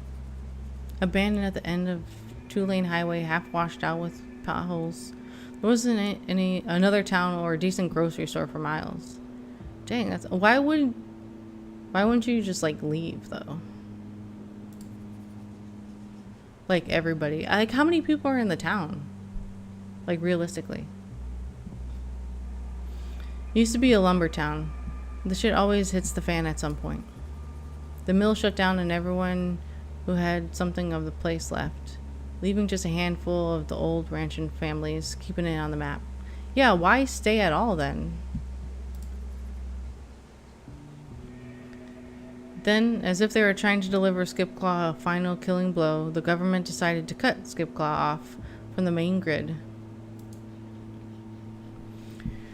Tried paying people to relocate. Said it was too remote to be worth running power out to anymore. I mean, yeah, that makes sense. Instead, the people of Skipclaw stayed and set up their own power station. That was around the time us Strayers showed up. As long as I'd known it, Skipclaw had been powered by a small hydro plant right over the river. And that was real proof of God's hand, as Dad said. Of all the places to withstand some kind of end of the world, us Strayers ended up somewhere that didn't need the rest of the world to be up and running. Yeah, people stuck in their old ways. As long as the river ran, we ran too. I didn't get how it all worked, but Fisher did. He'd been working there a few years at that point. Learned real quick how to work all the power stuff. Even how to modify some of it to run better. And he was only a few years older than me. I guess you could say because of our age, we were the most alike. I'd venture to say, too, that he was the nicest to me. Though the nice came with a big heaping side of preaching and always going on about God and an immortal soul in peril and stuff like that. Yada, yada, yada. He wasn't half as bad as Dad had been, but he was still fucking annoying with it. Why couldn't he be more, normal? Why do you always have to say weird shit like he had at breakfast? I felt bad thinking that. I pushed it down as I trudged through all the mud, the last bits of winter nipping at my ass as I pumped my legs up the hill to the hydro plant. What do we got to do here? A pair of engineers coming off shift passed me and nodded, a polite gesture that meant nothing at all. I nodded back. I saw Fisher right as I turned the corner. Dad's big black hat over that welding mask. Heavy coat, arms crossed over his chest. He's wearing his dad's hat? Oh, there's Willie. The moonshiner. Talking real low and mean looking. I couldn't hear what he was saying, and Fisher didn't reply. But Willie saw me coming, and with a lift of his mask, he spit on the ground, turned, and went on his way. A real asshole, that guy. Always picking fights, eternally pissing off Hunter, and strutting around like he was the only cock in the hen house, just because he had all the booze in town under his key. But Fisher's cattle prod was still slung over his back, so whatever Willie tried to start with him didn't get very far. Fisher kept his eye on Willie and started for something in his pocket, and caught sight of me and called out in a voice bigger than you expect from his size. Eavesdropping, are we? Nah, I just come up. I didn't hear nothing. Yeah, well, that shithead never has anything worth saying anyway. How's your head? Got a goose egg under there. Nah, it's okay. It was stupid to talk to Hunter like that, you know. Especially just to defend Tanner. Let Carver fuss over him if he wants. Just seems, I don't know.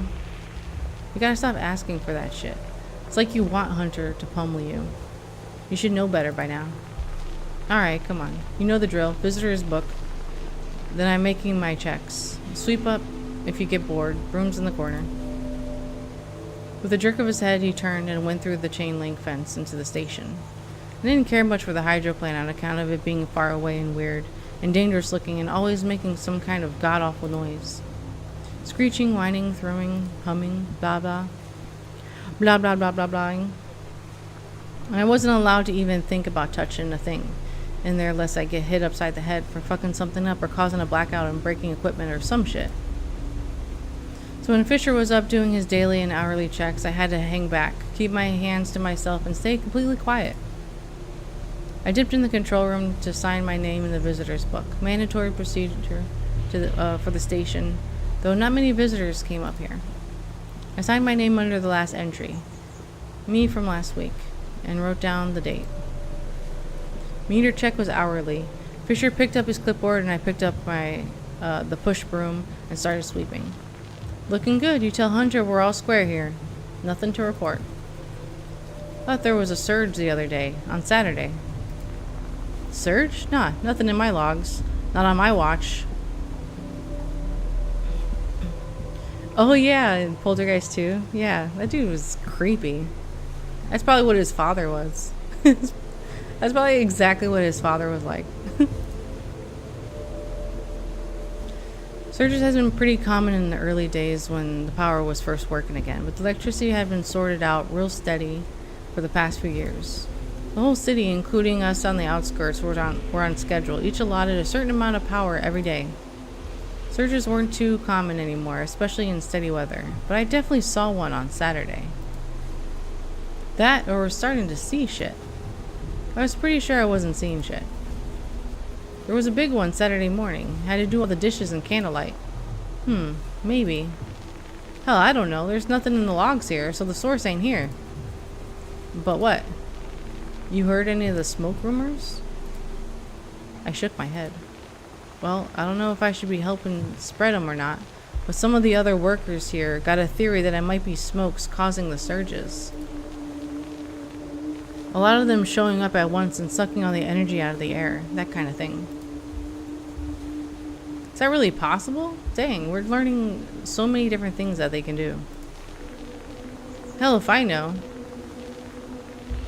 It might just be bullshit. A lot of stuff and guys chit chat about it, but you can force it to make sense if you look at it a certain way.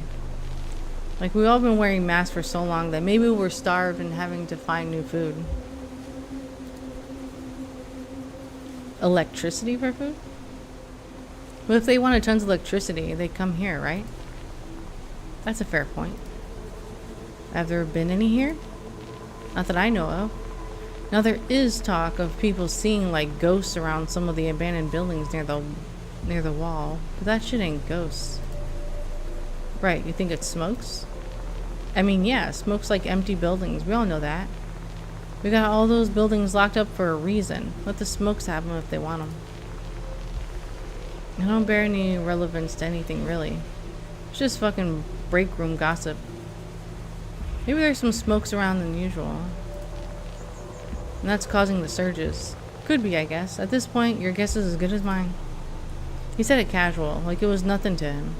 But I couldn't tell if that's how he actually felt. He turned away too quickly, too eager to move on. Maybe the whole thing skeeved him out.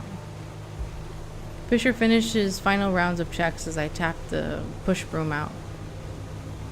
The jennies thrummed. Fisher made no move. We got a project today? Projects were by fucking far the most favorable way to spend the shift with Fisher. Usually had something he was tinkering with at the station that I could help him with, even if it was just holding rebar for him while he welded. Nah, nothing. You get that new cart built then? Yeah, I finished it Friday. Oh, okay. Something wasn't right with him. Sure, he was slow moving and tired today, but he hadn't tossed me his shabby old pocket Bible to give me something to do while he caught some shut-eye in the control room. I guess it didn't take a genius to figure out what was bugging him. It was bugging me too. Which is how I was going to talk to him about it. What we'd seen in the church, I didn't know. It was different talking to a brother about it than to a townie. Especially when that brother reminded me so much of Dad. I took a step toward him and he flicked his head up to me, as if he had forgotten I was there. What? We raking out the gate? Huh? Oh yeah, he has, like, a lot on his mind. He paused, shaking himself out of whatever forest of thought he had been lost in. Right, you go get the compost burrow. He lifted his mask just enough to scratch at his face again. They went over to halting the jennies for a second so he could rake out the gate.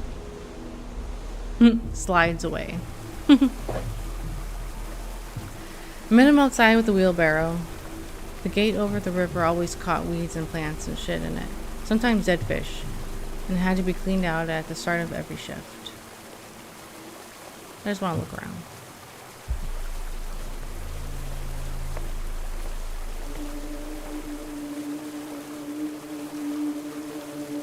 I watched him sink the rake down into the murky depths and haul up a snarl of weeds.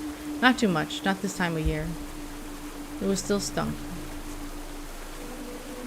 The wind swept the grasses, chilled itself over the dark surface of the river. Fisher kept raking in silence. He wasn't going to talk about the church then, even though it lay heavy over both of us. He wasn't going to ask me about it.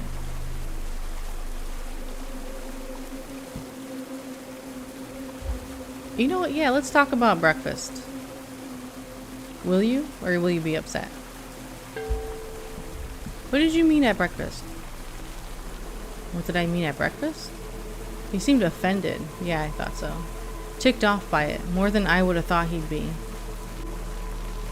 The hell kind of question is that? You get stupid overnight? He shook out the rake, plopping a whole mess of duckweed and grass into the compost barrel with a wet slop. Dang, Lisa ain't crazy. He's gonna, like, poke me with that thing. You know what? Let's be a little defiant. Lisa ain't crazy. Crazy? Yeah, suggesting some twisters got around our locks and wrote something in the church. That don't sound crazy to you? Fisher shook his head. I guess I'd rather be crazy than blind to the plain fucking truth. You really think it was one of those twisters or smoke? Sure wasn't one of us. How'd you figure? You were there. How'd it feel in that church? Never mind what you saw. What did you feel? Scared? Fisher nodded. All that mess, that blood, it didn't feel like people to me. I nodded but wasn't convinced. A scared feeling didn't mean much for proof. The rake handle, a long piece of metal pipe, hit the grate and twanged, pushing a weird warbly sound through the dark water. Up came another heap of messy, stinking weed. This time when Fisher pulled the rake off the compost pile, a dead fish gleamed up at me. I reckon Hunter thinks it was a prank. Carver certainly does. Fisher snorted a laugh at that, like it really did amuse him. If Carver shut up long enough to think, he'd know it wasn't a prank. And Hunter? Nah. Who in this town will kill that many animals just to spook us? Especially now, when the land is lean and the animals scrawny for wanting feed. What kind of animals were they? Were they like farm animals or just like wild animals? I think that would make a difference, right? Like, if it came from a farm, it'd be like, hey, where'd all my animals go?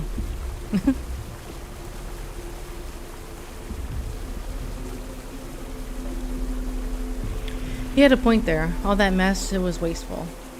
The one thing you didn't want to be doing these days was wasting good food. I didn't like it. If Fisher was right, if it wasn't a prank, that means those twisters, if it was them, it's getting worse. Fisher looked back at me, shaking the rake deep down in the water. The visor of his mask caught the bare bulb outside the control house door and flashed yellow. I looked at him as he sunk the rake back down into the black water of the river. I thought of the husks of humans, dead and dried up after smoke had finished with them. I thought about the ones they half got. All this, I wish there was voice acting, because my throat is like too much talking. The old trailer, Bennett. He had got 2-3 years ago. He was saved before they sucked him clean. Still alive, but not there anymore. Moving, sleeping, would eat if you pushed food into his mouth, but gone. The smokes have been stealing from us for years now. Every husked out body. Where's that person inside go? The idea of the two of them, creatures working together. Jesus. I thought they hated each other. Who do they hate more? Each other, or those of us still walking in the light? I felt sick. Sick at the thought of twisters and smokes turning into folks and coming after us together.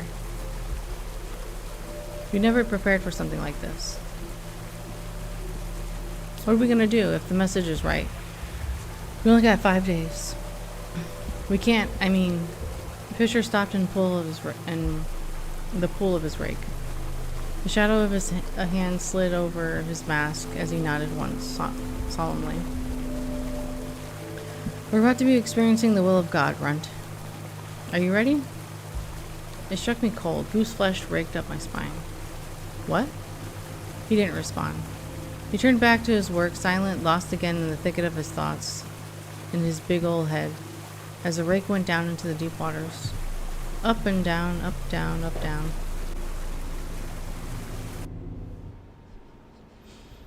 I couldn't leave fast enough after the shift ended.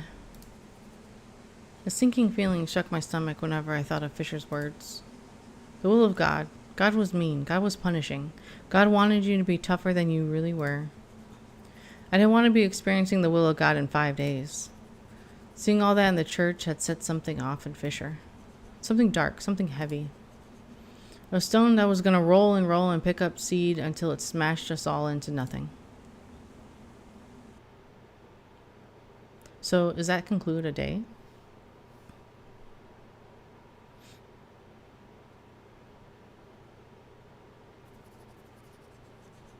The first day wound down, digging itself into the cold earth to sleep. I dragged myself home for a nightly routine of chores and fixing up dinner. My brother slowly filed in one by one. Fisher was uncharacteristically late. You guys did a shift together. You guys didn't come home together? Like, was he just like in his room or something? My feet were sore as fuck, stomping back down home and then having to do my dinner and nightly chores. However, unaffected so far by the message, mouthed off to an uninterested room, everyone else too tired to do anything but tuck wordlessly into their dinner. Frustrated that he wasn't getting the attention he sought, Carver too went quiet. Already the message was changing things. At that time, I didn't feel any closer to knowing who'd done it. My thoughts drifted to my shift. Fisher had been a touch more zealous today, a touch meaner, and his thoughts on what was really going with the message scared me. They also felt unhelpful, like he was on a different page than the rest of us and wasn't gonna budge. He was already on his own path, one I didn't think I could pull him off of. I probably should have done my shift with him later in the week. Okay, so now we're getting clues as to like the order of doing shifts. Okay. But then doing him, this early did give me a look at whatever the hell was going on between him and Willie. Willie didn't do business with strayers. If he got Fisher roped into one of his stupid schemes somehow, what was he offering him?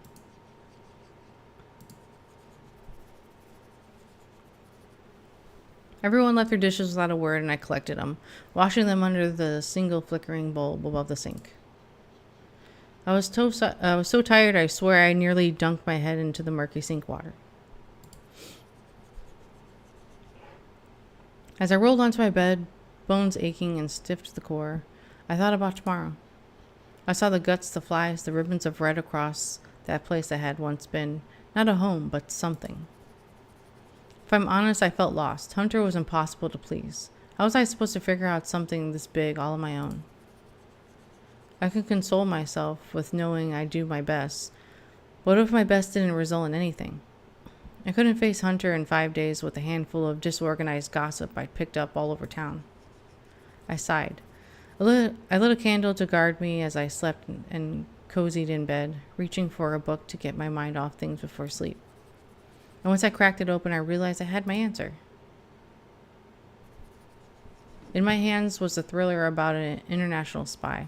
He wasn't especially strong or commanding or nothing. He was just real smart, real clever with putting clues together and figuring out what he needed to be figured out.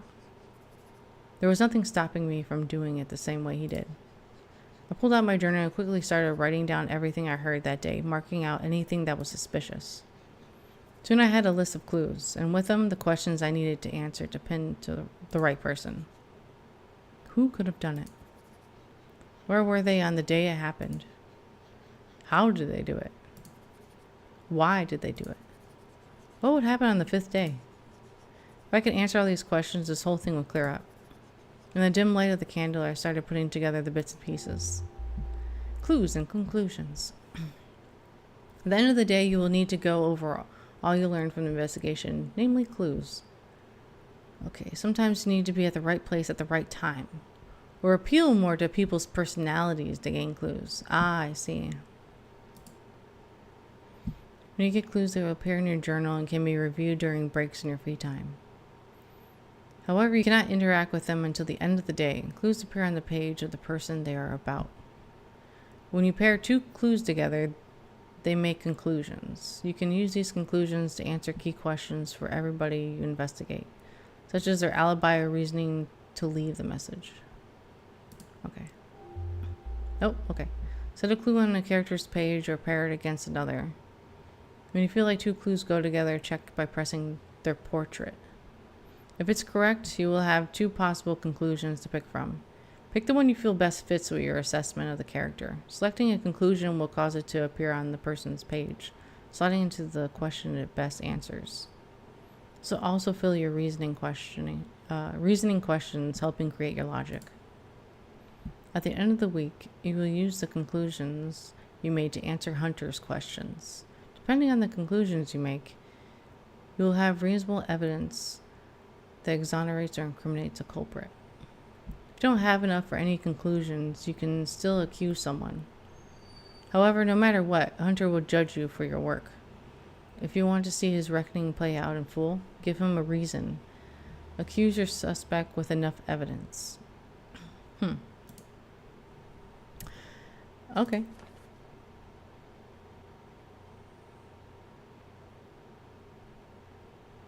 Look at the little hearts. You got feelings for him? Creatures. Is that what they look like?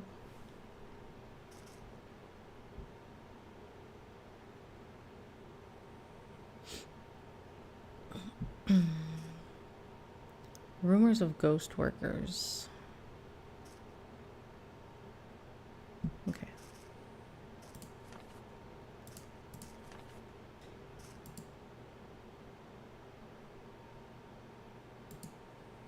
How do I click off of it? Is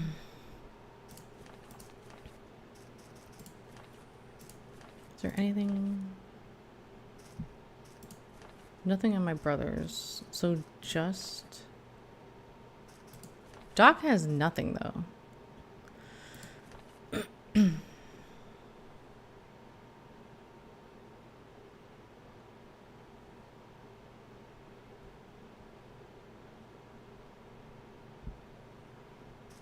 So if it's just these two, what does that even mean, though?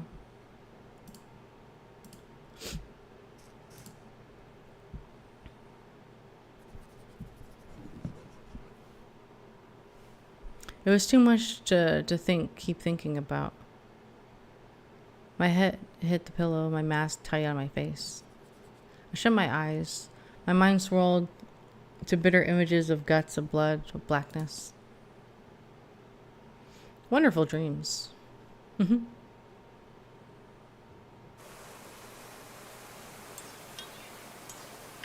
My eyes adjusted to the dark.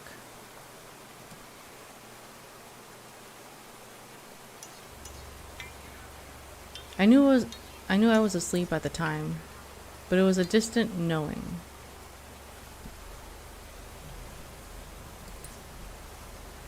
A speck on the horizon in the back of my brain. Before me, shimmering and distorted, was a face.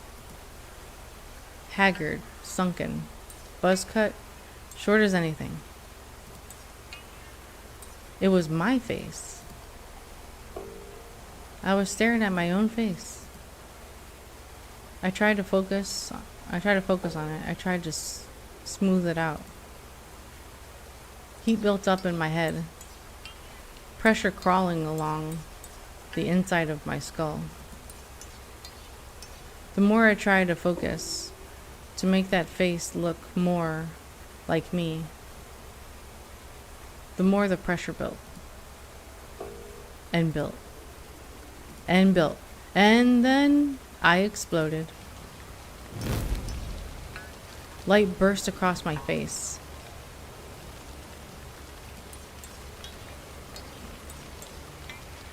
Flame swept up and over me into a black sky, the reflection rippling over the surface of dark water. That looks really cool. It was so bright it hurt. Strange to feel pain in a dream. Something was watching me. Something just over my shoulder. But I couldn't turn. I couldn't move my head. The heat was too much. It was too hot. Too fucking hot. I couldn't breathe. Okay. I wanted to wake up. I wanted to breathe. Is it like sleep paralysis? When you're trying to wake up but you can't?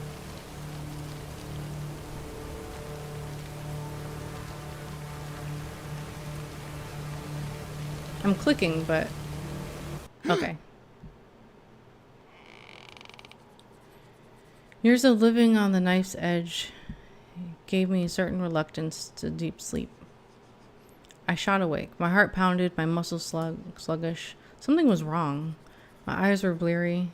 Cool air washed over my face, catching the sweat trickling over my brow. It wasn't a good cold, not even after the heat in the dream.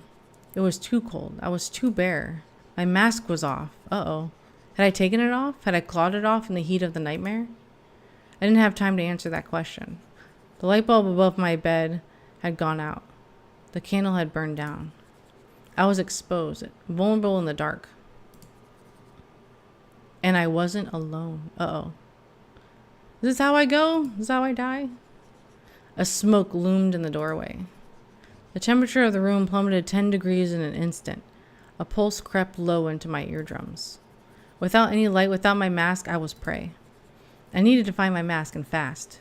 I fumbled under me in the dark, but all my hands found was a tangle of dirty clothes and blankets.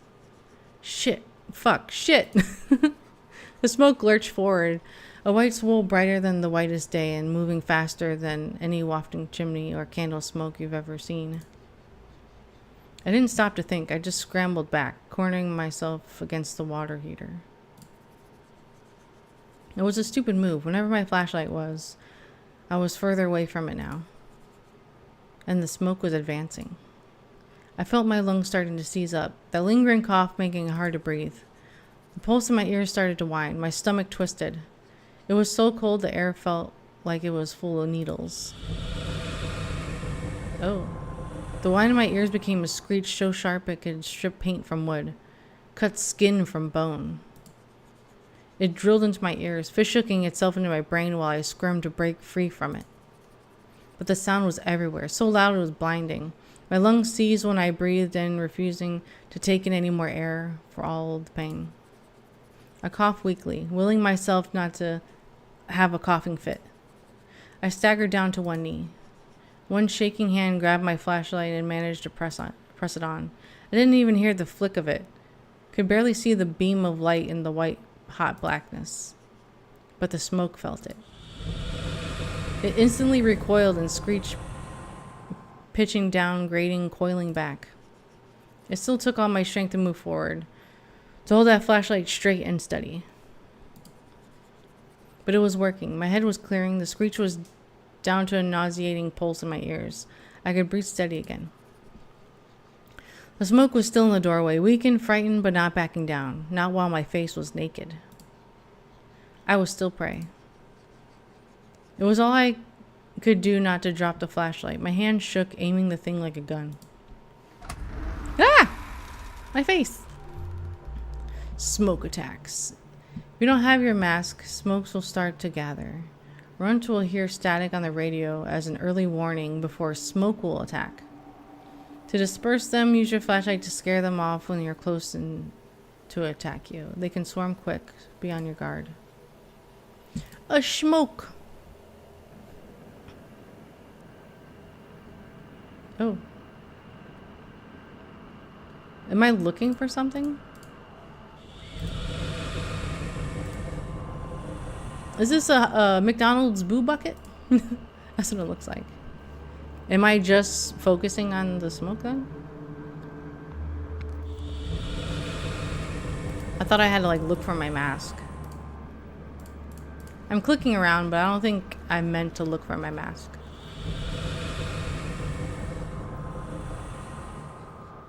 The smoke hissed and faded away. A little mini game.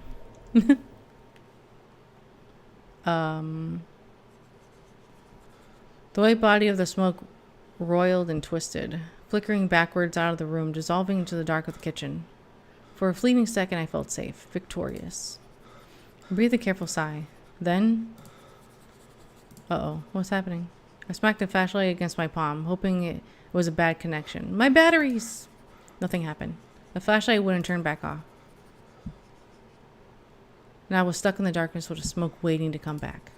My mind raced, fresh sweat dripping off my brow. No flashlight, no mask meant one thing. I had to get to my brothers, any of them, and get one of them to come down here. If I didn't move, I'd die. Why don't you just scream, though? Yeah, call out for help. Went through the weakened smoke. I mean, okay.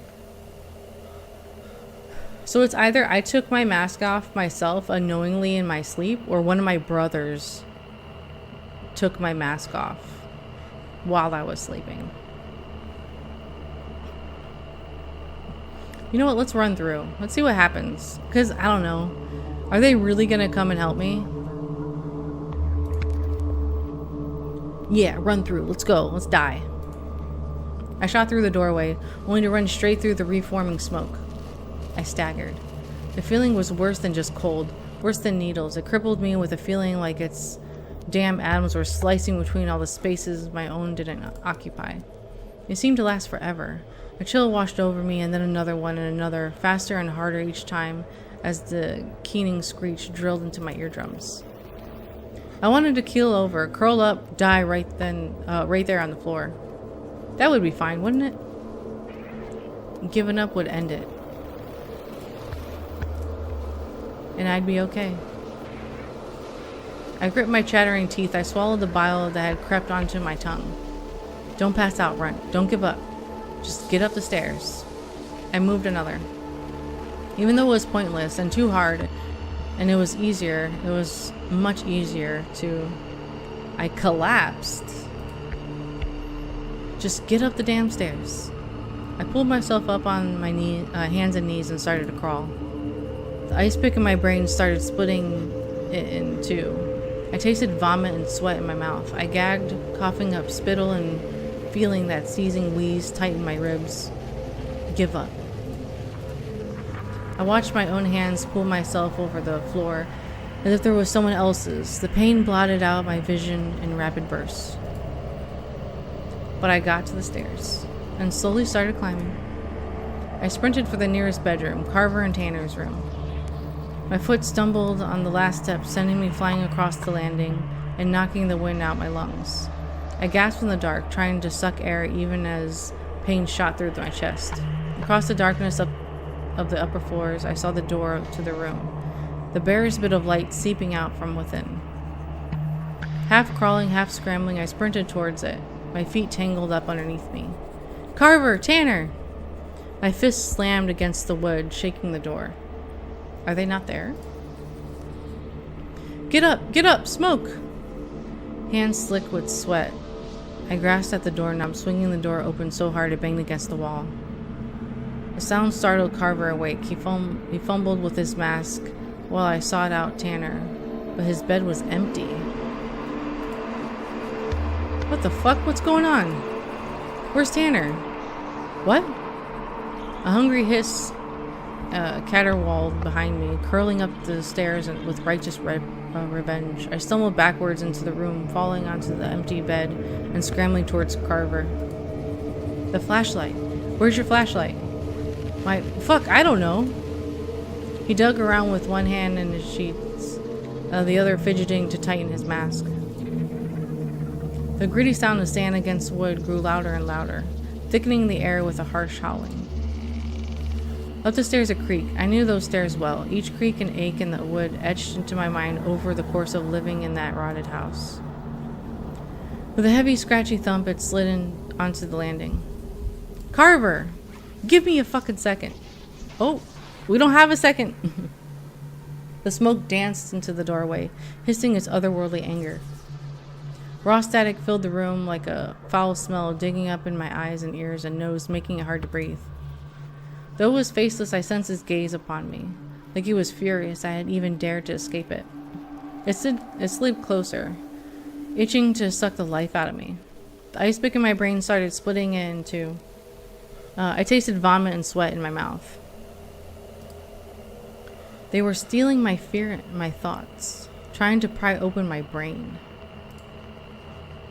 Carver's flashlight hit the smoke, sending it screaming into the nothing with the violence of a gunshot. The heaviness in the air dissipated. My chest relaxed, letting me breathe once, twice, settling my frayed and open nerves. What the fuck happened? What happened? What do you think? You must have done something, you dumbass. How else do these shits get in?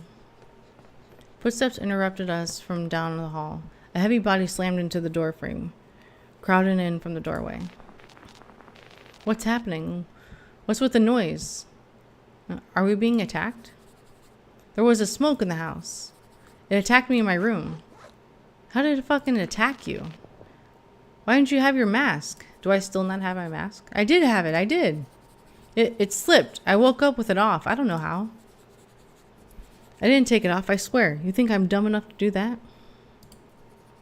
My lungs couldn't take the agitation anymore. I doubled over and started hacking a cough. My brothers hesitated, said nothing for a few seconds. I was struck then with an isolation thought that, despite my panic and urgency, they didn't believe me. Another heavier set of footsteps pounded down the hall. I knew it was Hunter, even before I saw his towering figure in heavy furs pressed against the doorway. A smoke's in here? No, I got it. Fucking dipshit here let it in by forgetting his fucking mask. Where's Tanner? That's a good question. I'm not his fucking keeper, man. He's out pissing or some shit. But you're always together. And you're always alone. Where the fuck were you just now?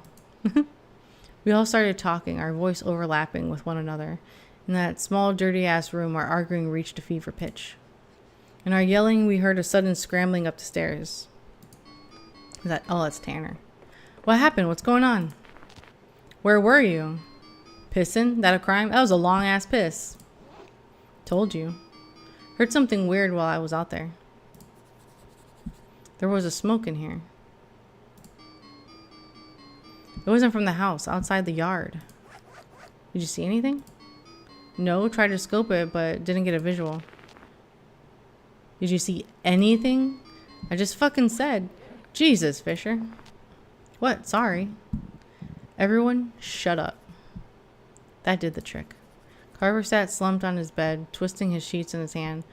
Fisher sulked against the wall. Tanner stayed behind Hunter, cowering. It didn't go unnoticed. Hunter grabbed Tanner's shoulder and shoved him into the room. Tanner went flying, landing awkwardly on me, crouched at the foot of his mattress. Hunter pointed at me. Don't you ever take off your mask when you're alone. If I catch you without it, I'll chain your ass to one of their asses for a month. You'll need them to carry you around once I'm through with you. Is that clear? Yes, sir. He turned to the rest of us, hands curled into fists. What was all our training for? Have you pathetic assholes forgot what world we live in now? Fighting like fucking kids? Off in fucking dreamland when one of us raises the alarm? So, if I didn't go on my own, and if I were to scream out instead, would I have known that Tanner was gone? If any of us says we see shit, we move. We sat silently, afraid to speak. Do we understand? A chorus of yes sirs filled the room. And you. He pointed at Tanner. You don't leave without telling anybody where you're going. He had to piss. We gotta ask permission to piss in our own house now? Carver, shut the fuck up. I'm not talking to you. Keep your fucking brother in order. Carver crossed his arms and huffed. Tanner said nothing. Tanner, if I catch you on your own again without notice. Tanner's been pissing off Hunter a lot. Oh hell, come on, man. How are we supposed to go to the bathroom? Hunter reached down and grabbed Carver by the shoulder of his robe, pulling him up. You two fucking girls are gonna go arm in fucking arm, or I'm gonna lock the outhouse every night and make you piss in bottles. How's that? What about Fisher? Or Runt? You ain't making... Because you're the one pissing me off right now. Carver had no clever reply. Hunter relaxed his grip and turned back to Tanner, who sat there sulking at the foot of the bed, even more cowering than usual. If I catch you on your own again without notice, I'll do twice the damage I would have done to your dipshit brother here. Don't disappoint me and don't fucking disobey me. Yes, sir. Now, where did you hear disturbance outside? It was like looking dead on the outhouse door. About 9 o'clock from here. It sounded like it was moving to 10, 11 o'clock. Close? Far?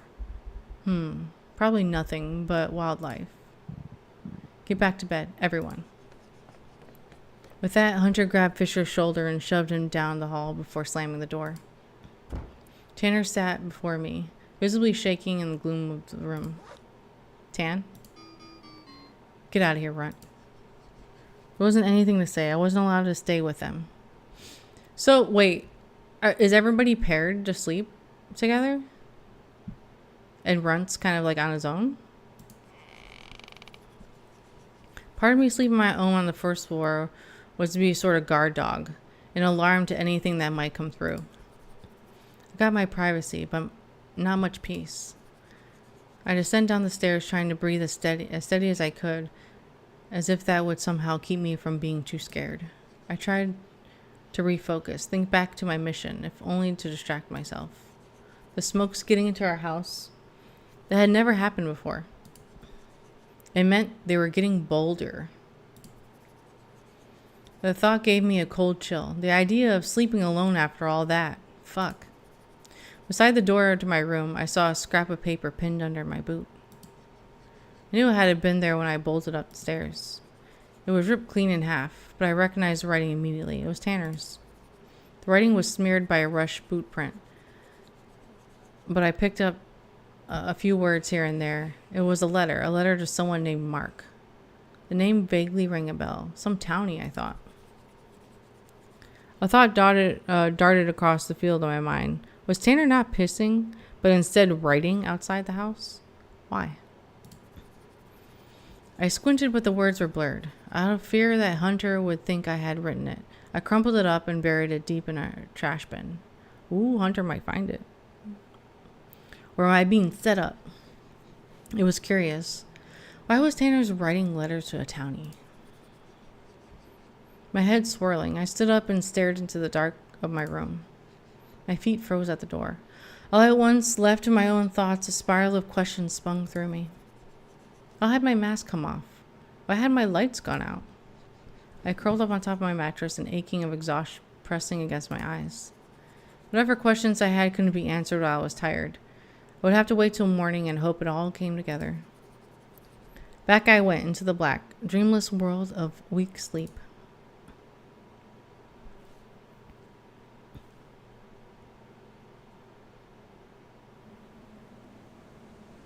Day 2, Tuesday.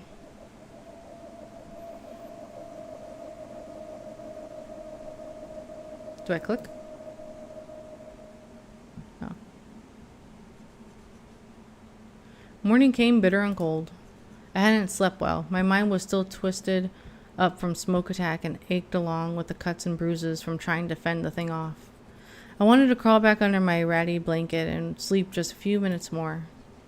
But I had to be up. I had to start making breakfast, feeding the girls, prepping anything needed for our shifts.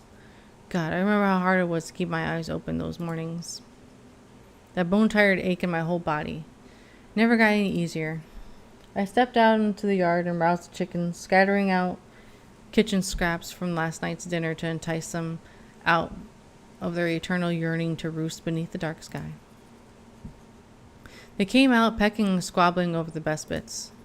I looked over the yard to the woods that bordered our property. I could just make out the shape of a church nearby, an odd shape barely illuminated by the dark gray of the morning. And I wondered, had I really gotten a good enough look at what was in there?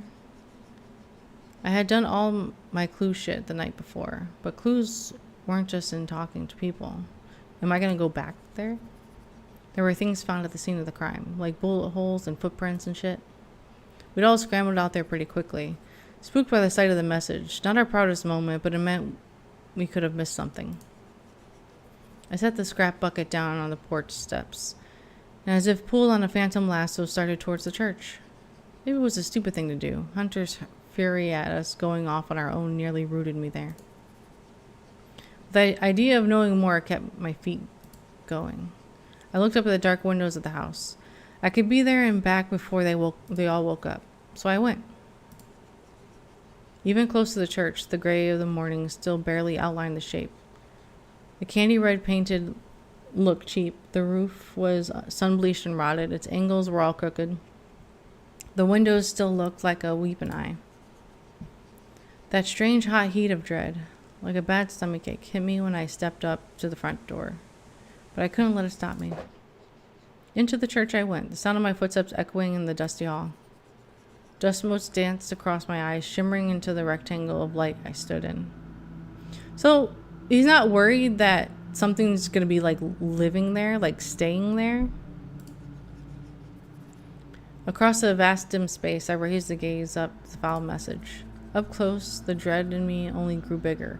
It crawled into my chest, taking up all the space near the slow knocking of my heart. It'd be funny if it was a countdown and it said 4.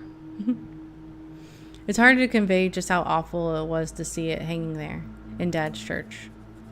My feelings about our beliefs, about Dad, about community we shared there on the farm, it was complicated. But so much of my life was spent here, worshiping, talking. We didn't do church just on Sundays like some people do, with a Wednesday pit stop in the middle of the week. Every day was church.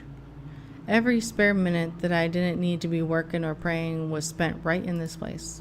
That message hanging there, it was like seeing your bedroom vandalized, searched through, burnt, like some invader got into your things and ripped out all the stuffing and your toys. It was so personal, so threatening, so evil. I shook it away. I couldn't stand here all morning feeling sad and scared and weird. I stepped up onto the altar, planted my feet, and started investigating. Investigation. Weird smell hung off the blood splattered the walls. Rancid and stale. Sourness. Sure.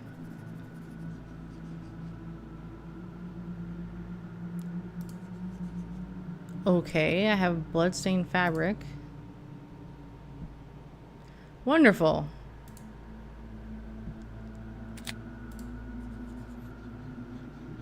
Scuffed up altar.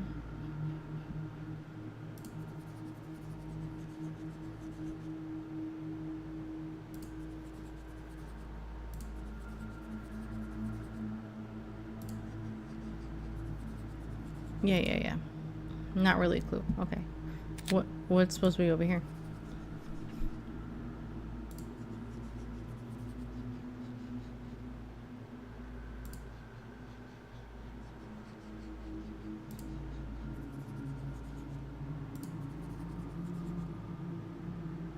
Someone had picked the lock or known the code.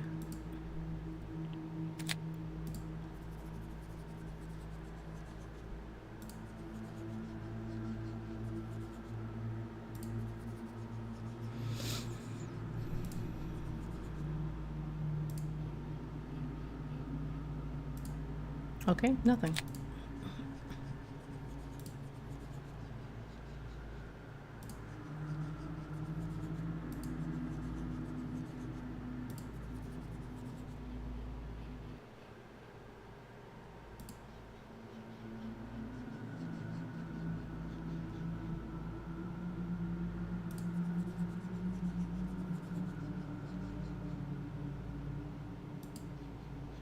Okay, I have a sketch.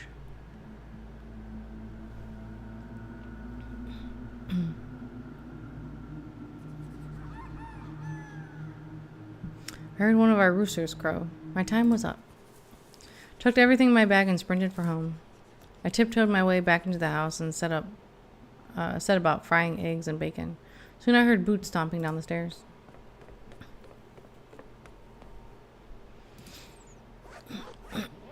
Oh, you're still alive, huh? What kind of thing is that to say to me? He chuckled to himself, sly and oily. Oh, Darkwood? Yeah, a bit. Thought you might be smoke food is all. Shove it, man. Cover stalked close and slammed my shoulder as he reached for a glass from the cupboard. Hot skillet nearly flipped out of my hand, oil scorching up my arm. Ooh. I dropped the pan and grabbed the nearest cloth, while Carver chuckled again to himself. He sauntered back to the table, sitting with a self-satisfied thump. Oil burned against my wrist, where I wasn't fast enough to catch it. Angry red marks glared up at me, bubbling slowly into blisters.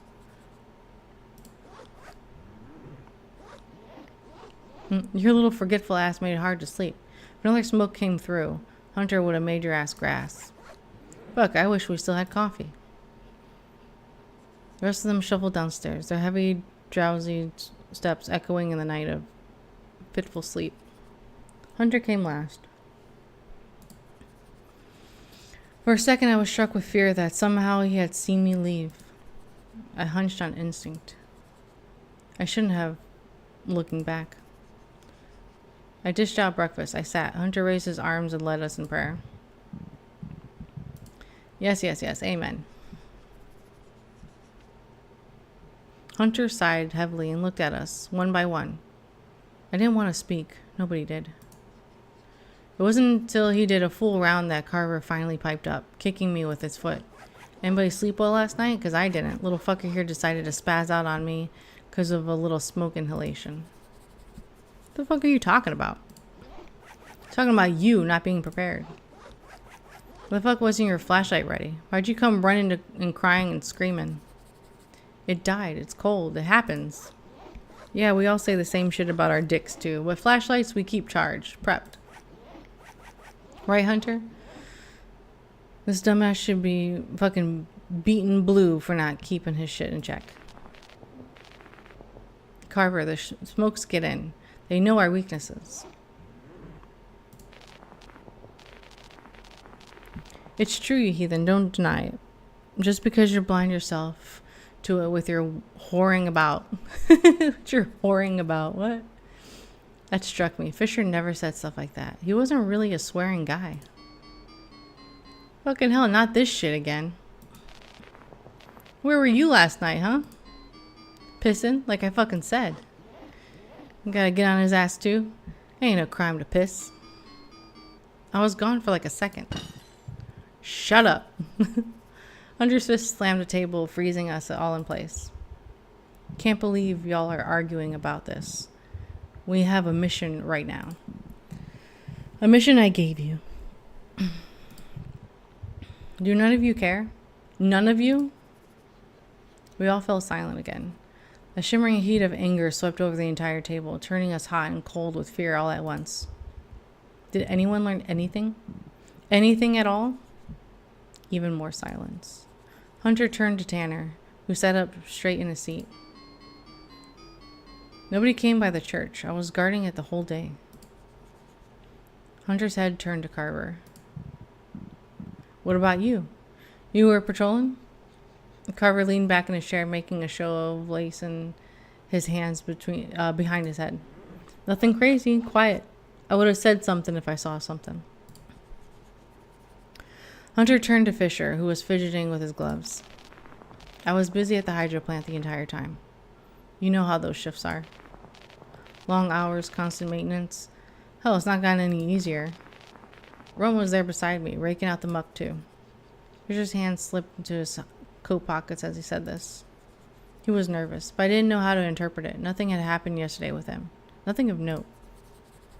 It's true, we didn't have time to do much else.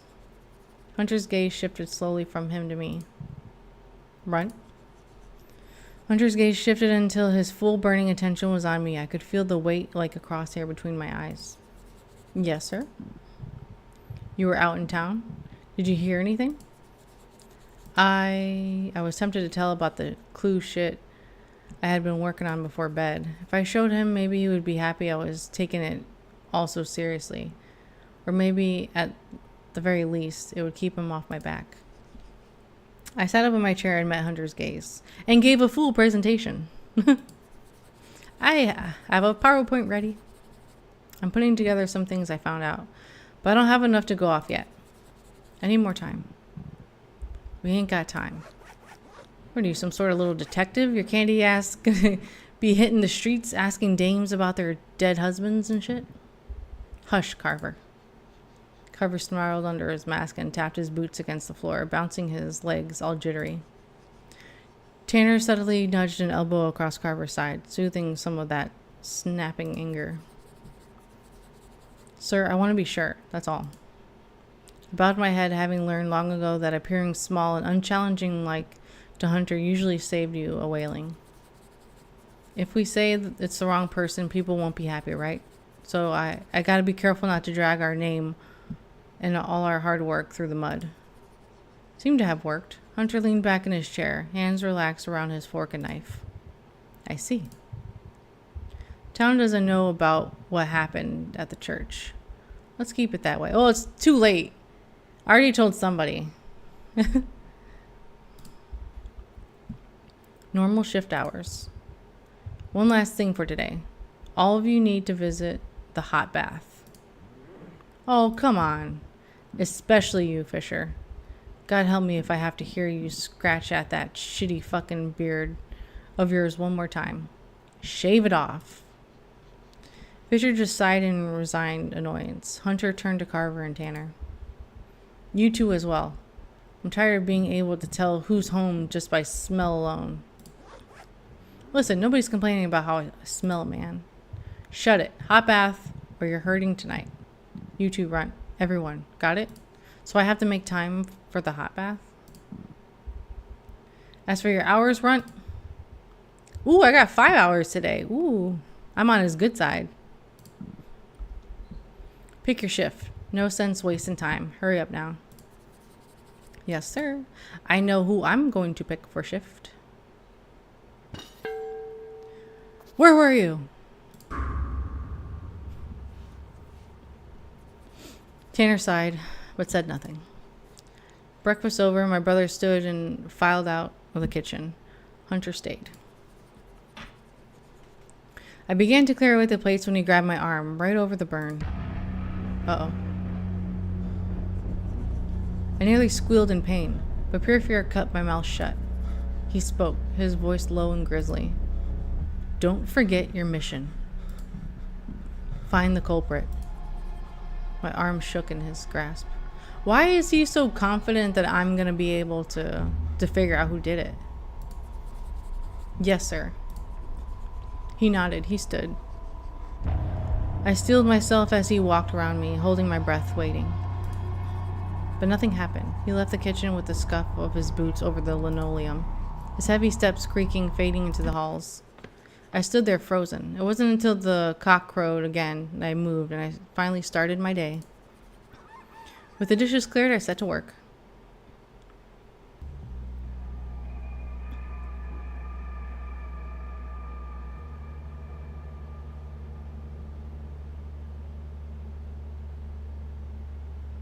Okay.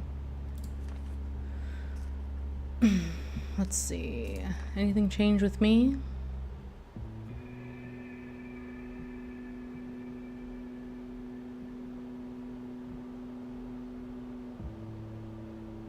I should try to ask if anyone has seen or smelt anything like it. Someone has to know something.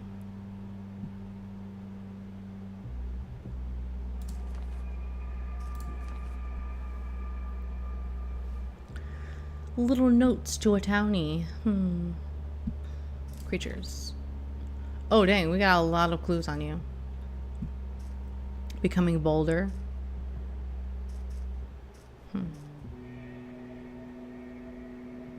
Can gather info from humans by phasing through them. Huh. Okay. What else do I have in my bag?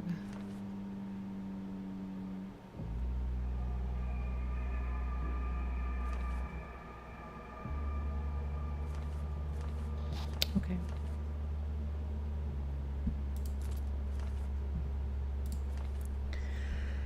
All right. Oh, I didn't mean to do that. I meant to hit the map.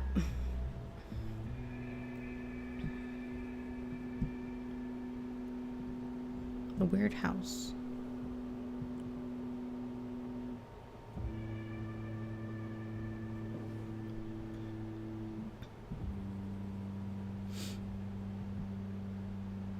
Let's see. Radio tower. Should we go to Willie's?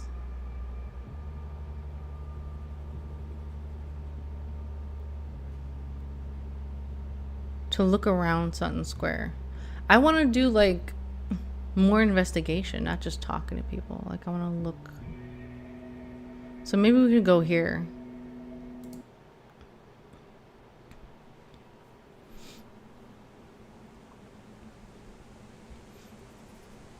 I went to the Sutton Square. Started looking around. What's that? Standing at a little patch of grass near the sidewalk, I noticed some scattered garbage tumbled onto the road. People did try to keep things clean here in Skipclaw. We were all stuck here after all, but things happen. People drop things, trash gets dropped from bags, stuff gets washed down with brief stints of rain. I crouched down and started poking around the mess. Maybe there was something I could pick up.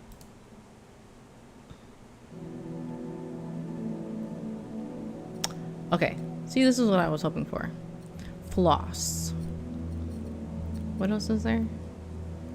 Paper scrap, nail clippers. Are these nail clippers? Tweezers. Is this floss? Let's see, videotape. Jar lid. Gray socks. Red pencil. Coins. Scissors. These? A gold key. Cigarettes.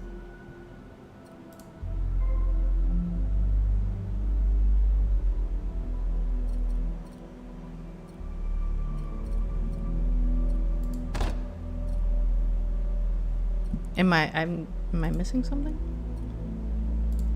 Is it this that I'm looking at? What the fuck is that? From the soggy pile of stuff, I pulled a wet, awful-smelling bundle of bones and sinew. Ew. It was strangely shaped, intricate yet crude. Like someone put a great deal of effort into its creation with simple, rotten pieces. I dropped it in my bag and stood up, kicking mud off my boot, and went on my way. Okay, that's it? Like, huh, this is strange. I tossed that in my pocket.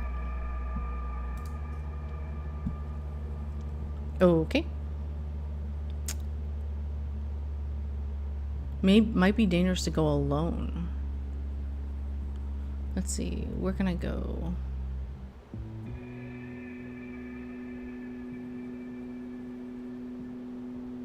Oh, the twins. Let's go to the twins.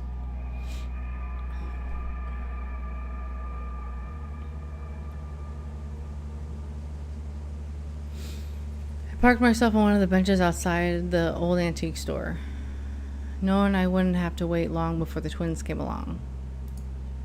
Sure enough, in a few minutes, I spotted them down the road, right as they spotted me.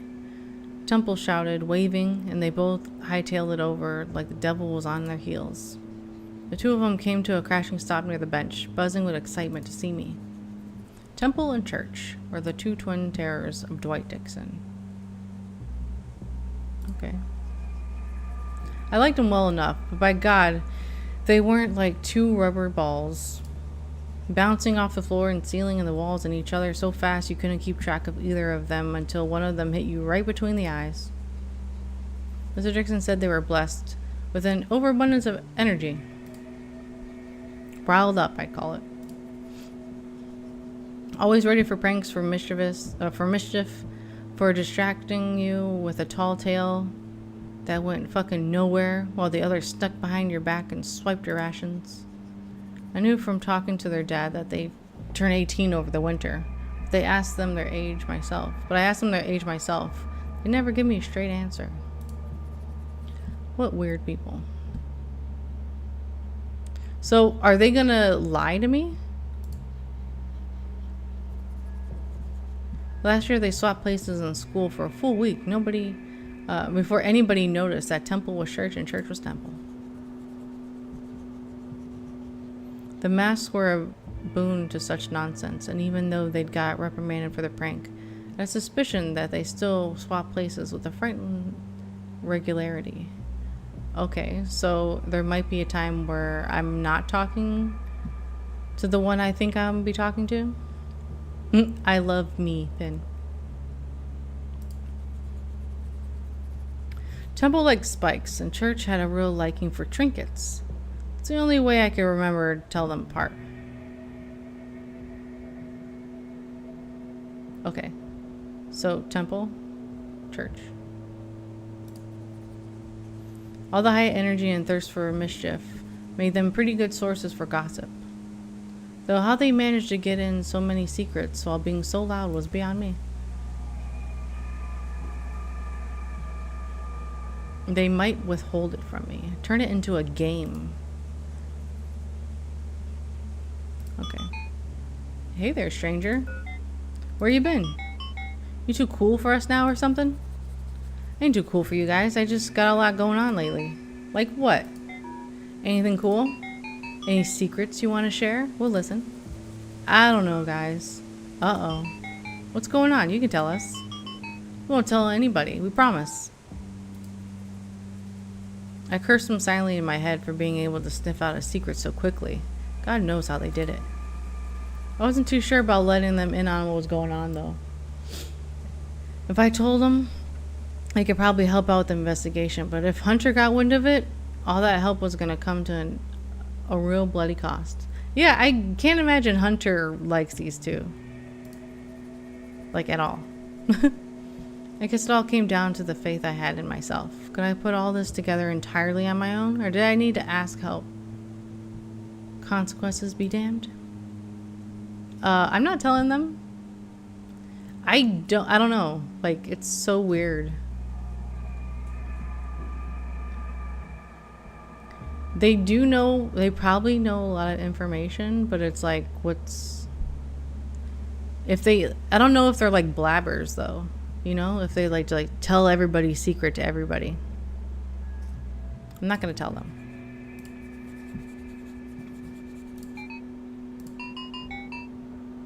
We'll give us time. We'll sniff it out. Okay, well, it's better if you just figure it out on your own. Because if you don't know by now, like, come on. I wanted to laugh at Temple's teasing, but couldn't bring myself to even smile under my mask. This ain't the kind of stuff you want to be messing with. Trust me. Hunter's real upset. Okay, leave the big secret alone. Got it. You doing okay, though? Yeah, you seem a little more down than usual. Honestly, I didn't like knowing that they could tell something was going on. And I didn't want to burden them with telling them any of my woes. I'm doing okay. Well, if you say so. Did you hear about Hazel getting hurt last week? I shook my head. Yeah, so it was kind of our fault. Yeah. We feel really bad about it. Yeah. We weren't trying to hurt anybody, but it wouldn't have happened if Hazel hadn't been drunk. Uh-oh. Yeah, like Luke was the one that brought the booze. And he didn't even have any. Alright, y'all, what happened? Church and Temple attempted to unravel a story for me, taking me first through the confusion web of who liked who in their friend group, who used to like who, then stopped to detail of what happened months ago at the birthday party. I couldn't follow a single bit of it. Isn't that like your job though, to follow like all the stories so that you can piece things together? I feel like that would be like crucial information. Thankfully, Temple started waving their hands around, saying none of it actually mattered anyway, and Church was giving me too much info. See, that's the problem. That's what I would be worried about if I told him what was happening. That he would give other people way too much information before I'm ready to, like, I don't know, discuss it with more people. Okay, some of the older teens had gotten together, gotten drunk, and then decided it was perfect night to do some wall standing. Wall standing? Immediately I knew right where the story was headed. Wall standing was the thing towny kids did. Real stupid, real reckless. They climb up on the wall and stand there, arms out, back to the outside, seeing how long they could last before scaring themselves silly. It was very firmly the kind of thing that was not allowed. Nobody was meant to be close to the wall unless they were doing a perimeter check with Hunter's explicit permission. After everyone who wanted to had given wall standing a shot. Wait, after everyone who wanted to had. Okay, after everyone who wanted to had given wall standing a shot, Temple had a bright idea that if Hazel wanted to impress her crush, she had to try to beat the wall standing record then and there. Yeah, that's a smart thing to do. Hazel was up the wall in a flash, alcohol and boy fever fueling a rapid ascent. Once on top, though, she spotted something bad. The ruckus had been making too much noise, too close to the wall, and a twister was coming. Yep. Yep, crazy. So what happened exactly?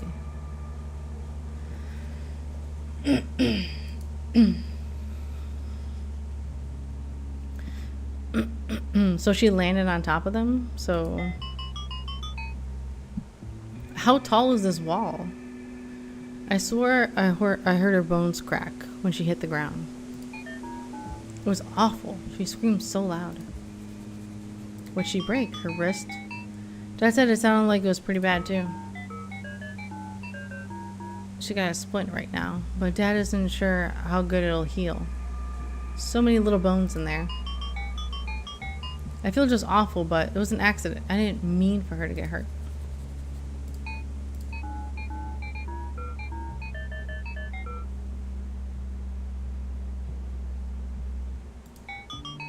Okay. And now, like, nobody really wants to hang out with us that much. Everybody usually follows us around and stuff. And now, I don't know, nobody likes us. Was Hazel's crush impressed at least? That's your question? They don't want to talk about it?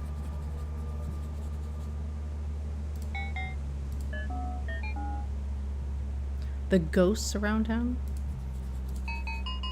People keep seeing ghosts in some of the old buildings. All the ones that are locked up, you know? People think it's, what is it? Dead workers coming back to do their old jobs and stuff? What's that called? Take memory? I don't know. It sounds scary though, right? Bunch of mill workers who died in horrible sawmill accidents going through their old routines with no idea that they're dead. What do they look like? Misty shape, I think. No faces or anything, just pale shapes floating around. After what I experienced last night, there was no doubt in my mind what those ghosts actually were. I think those are smokes. Really? Yeah, have you two never seen a smoke before? No. They aren't ghosts? I wouldn't bet on it. Shit. Fuck. Oh no, I don't know about ghost hunting now. You see, we kind of have plans to get a group together for ghost hunting. Yeah, we got a real scary place picked out and all. If it's not ghosts, where are you going? Well, don't get mad, but we were kind of planning on going to the witch's house. My stomach dropped. I knew exactly which house they were talking about. It's that old 2-story farmhouse. Paint peeling, windows busted, floors collapsing. And it was on our land. Excuse me. All this fucking talking.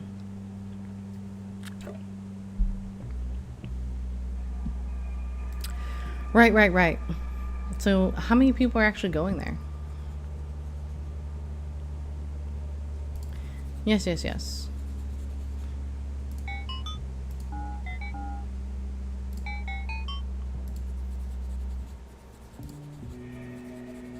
What if I go with them?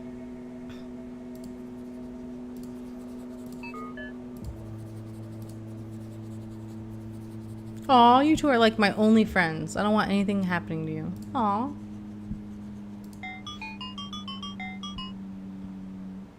Ooh, yes. How about we won't go to the witch's house if you come ghost hunting with us? Yeah, let's go ghost hunting. You guys know I can't. There's plenty of other scary buildings, right? Like ones you won't get shot at if Hunter hears you fooling around in there. Somebody's gonna get shot by him.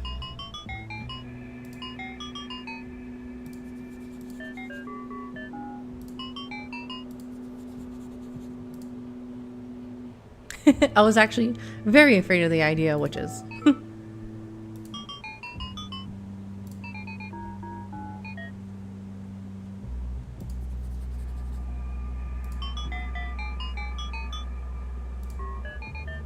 Yeah. Ghost hunting.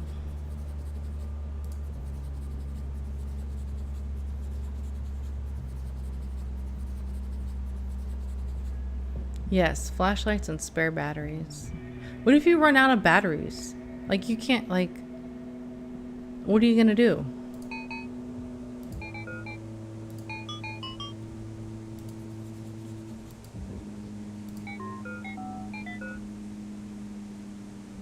My new mask.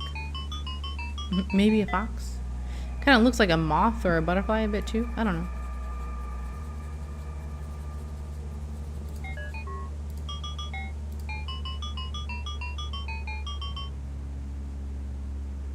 We can trade you?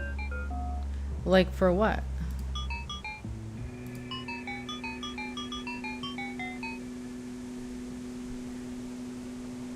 Got you something from Carver's stash? I'm not pissing him off.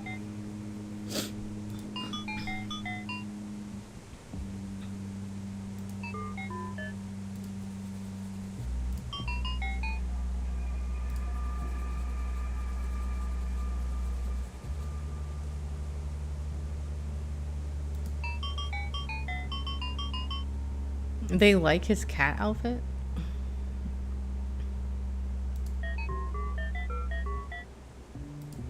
Okay.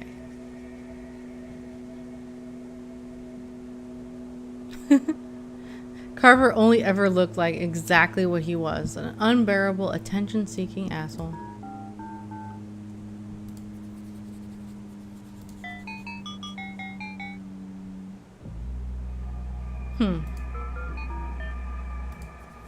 So when would I even have a chance to go in his room?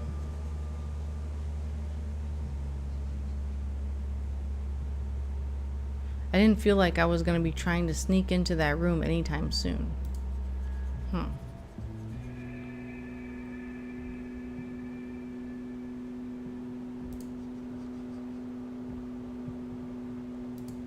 Oh, so I'm going to show them the rag that I have?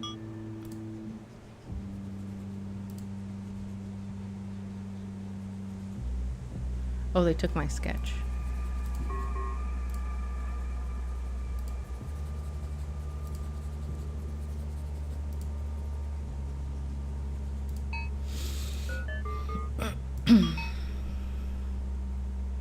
Sneeze. Estays.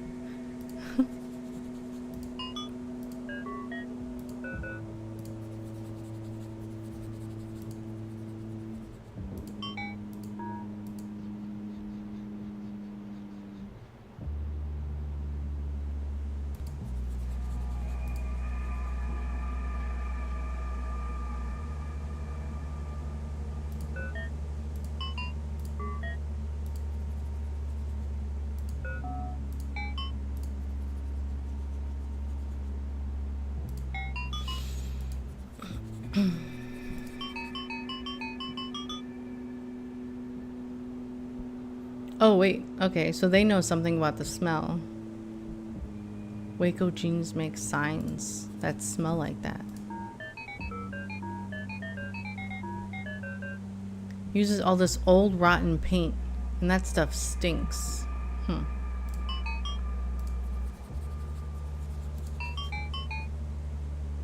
Rotten paint. Maybe both. But why would you mix blood and paint? It's definitely weird.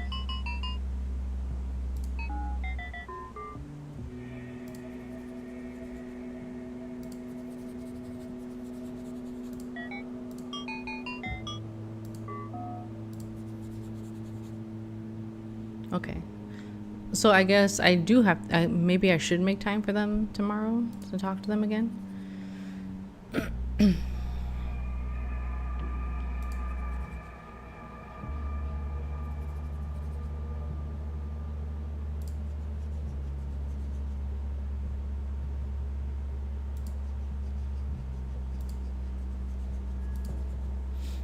Okay.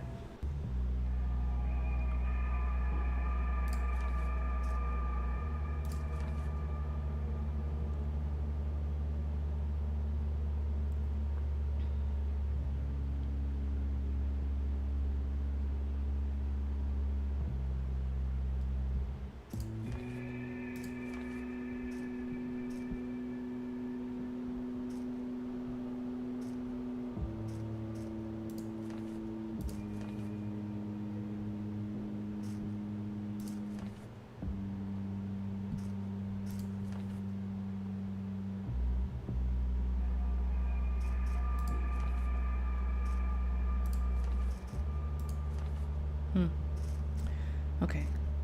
Did anything change with me?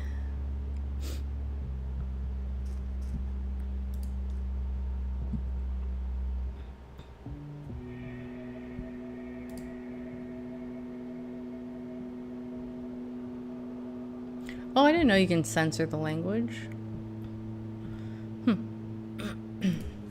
Okay, I think that's gonna do it for me. Yeah, that's fine.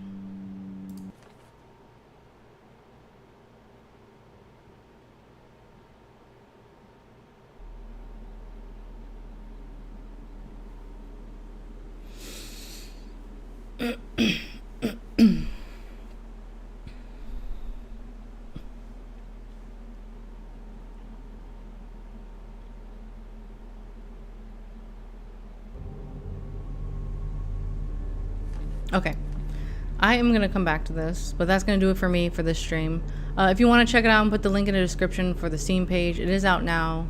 Runt, check it out if you like detective stuff, like light detective work. I think it does most of the bulk work for you as far as like writing things down and stuff like that.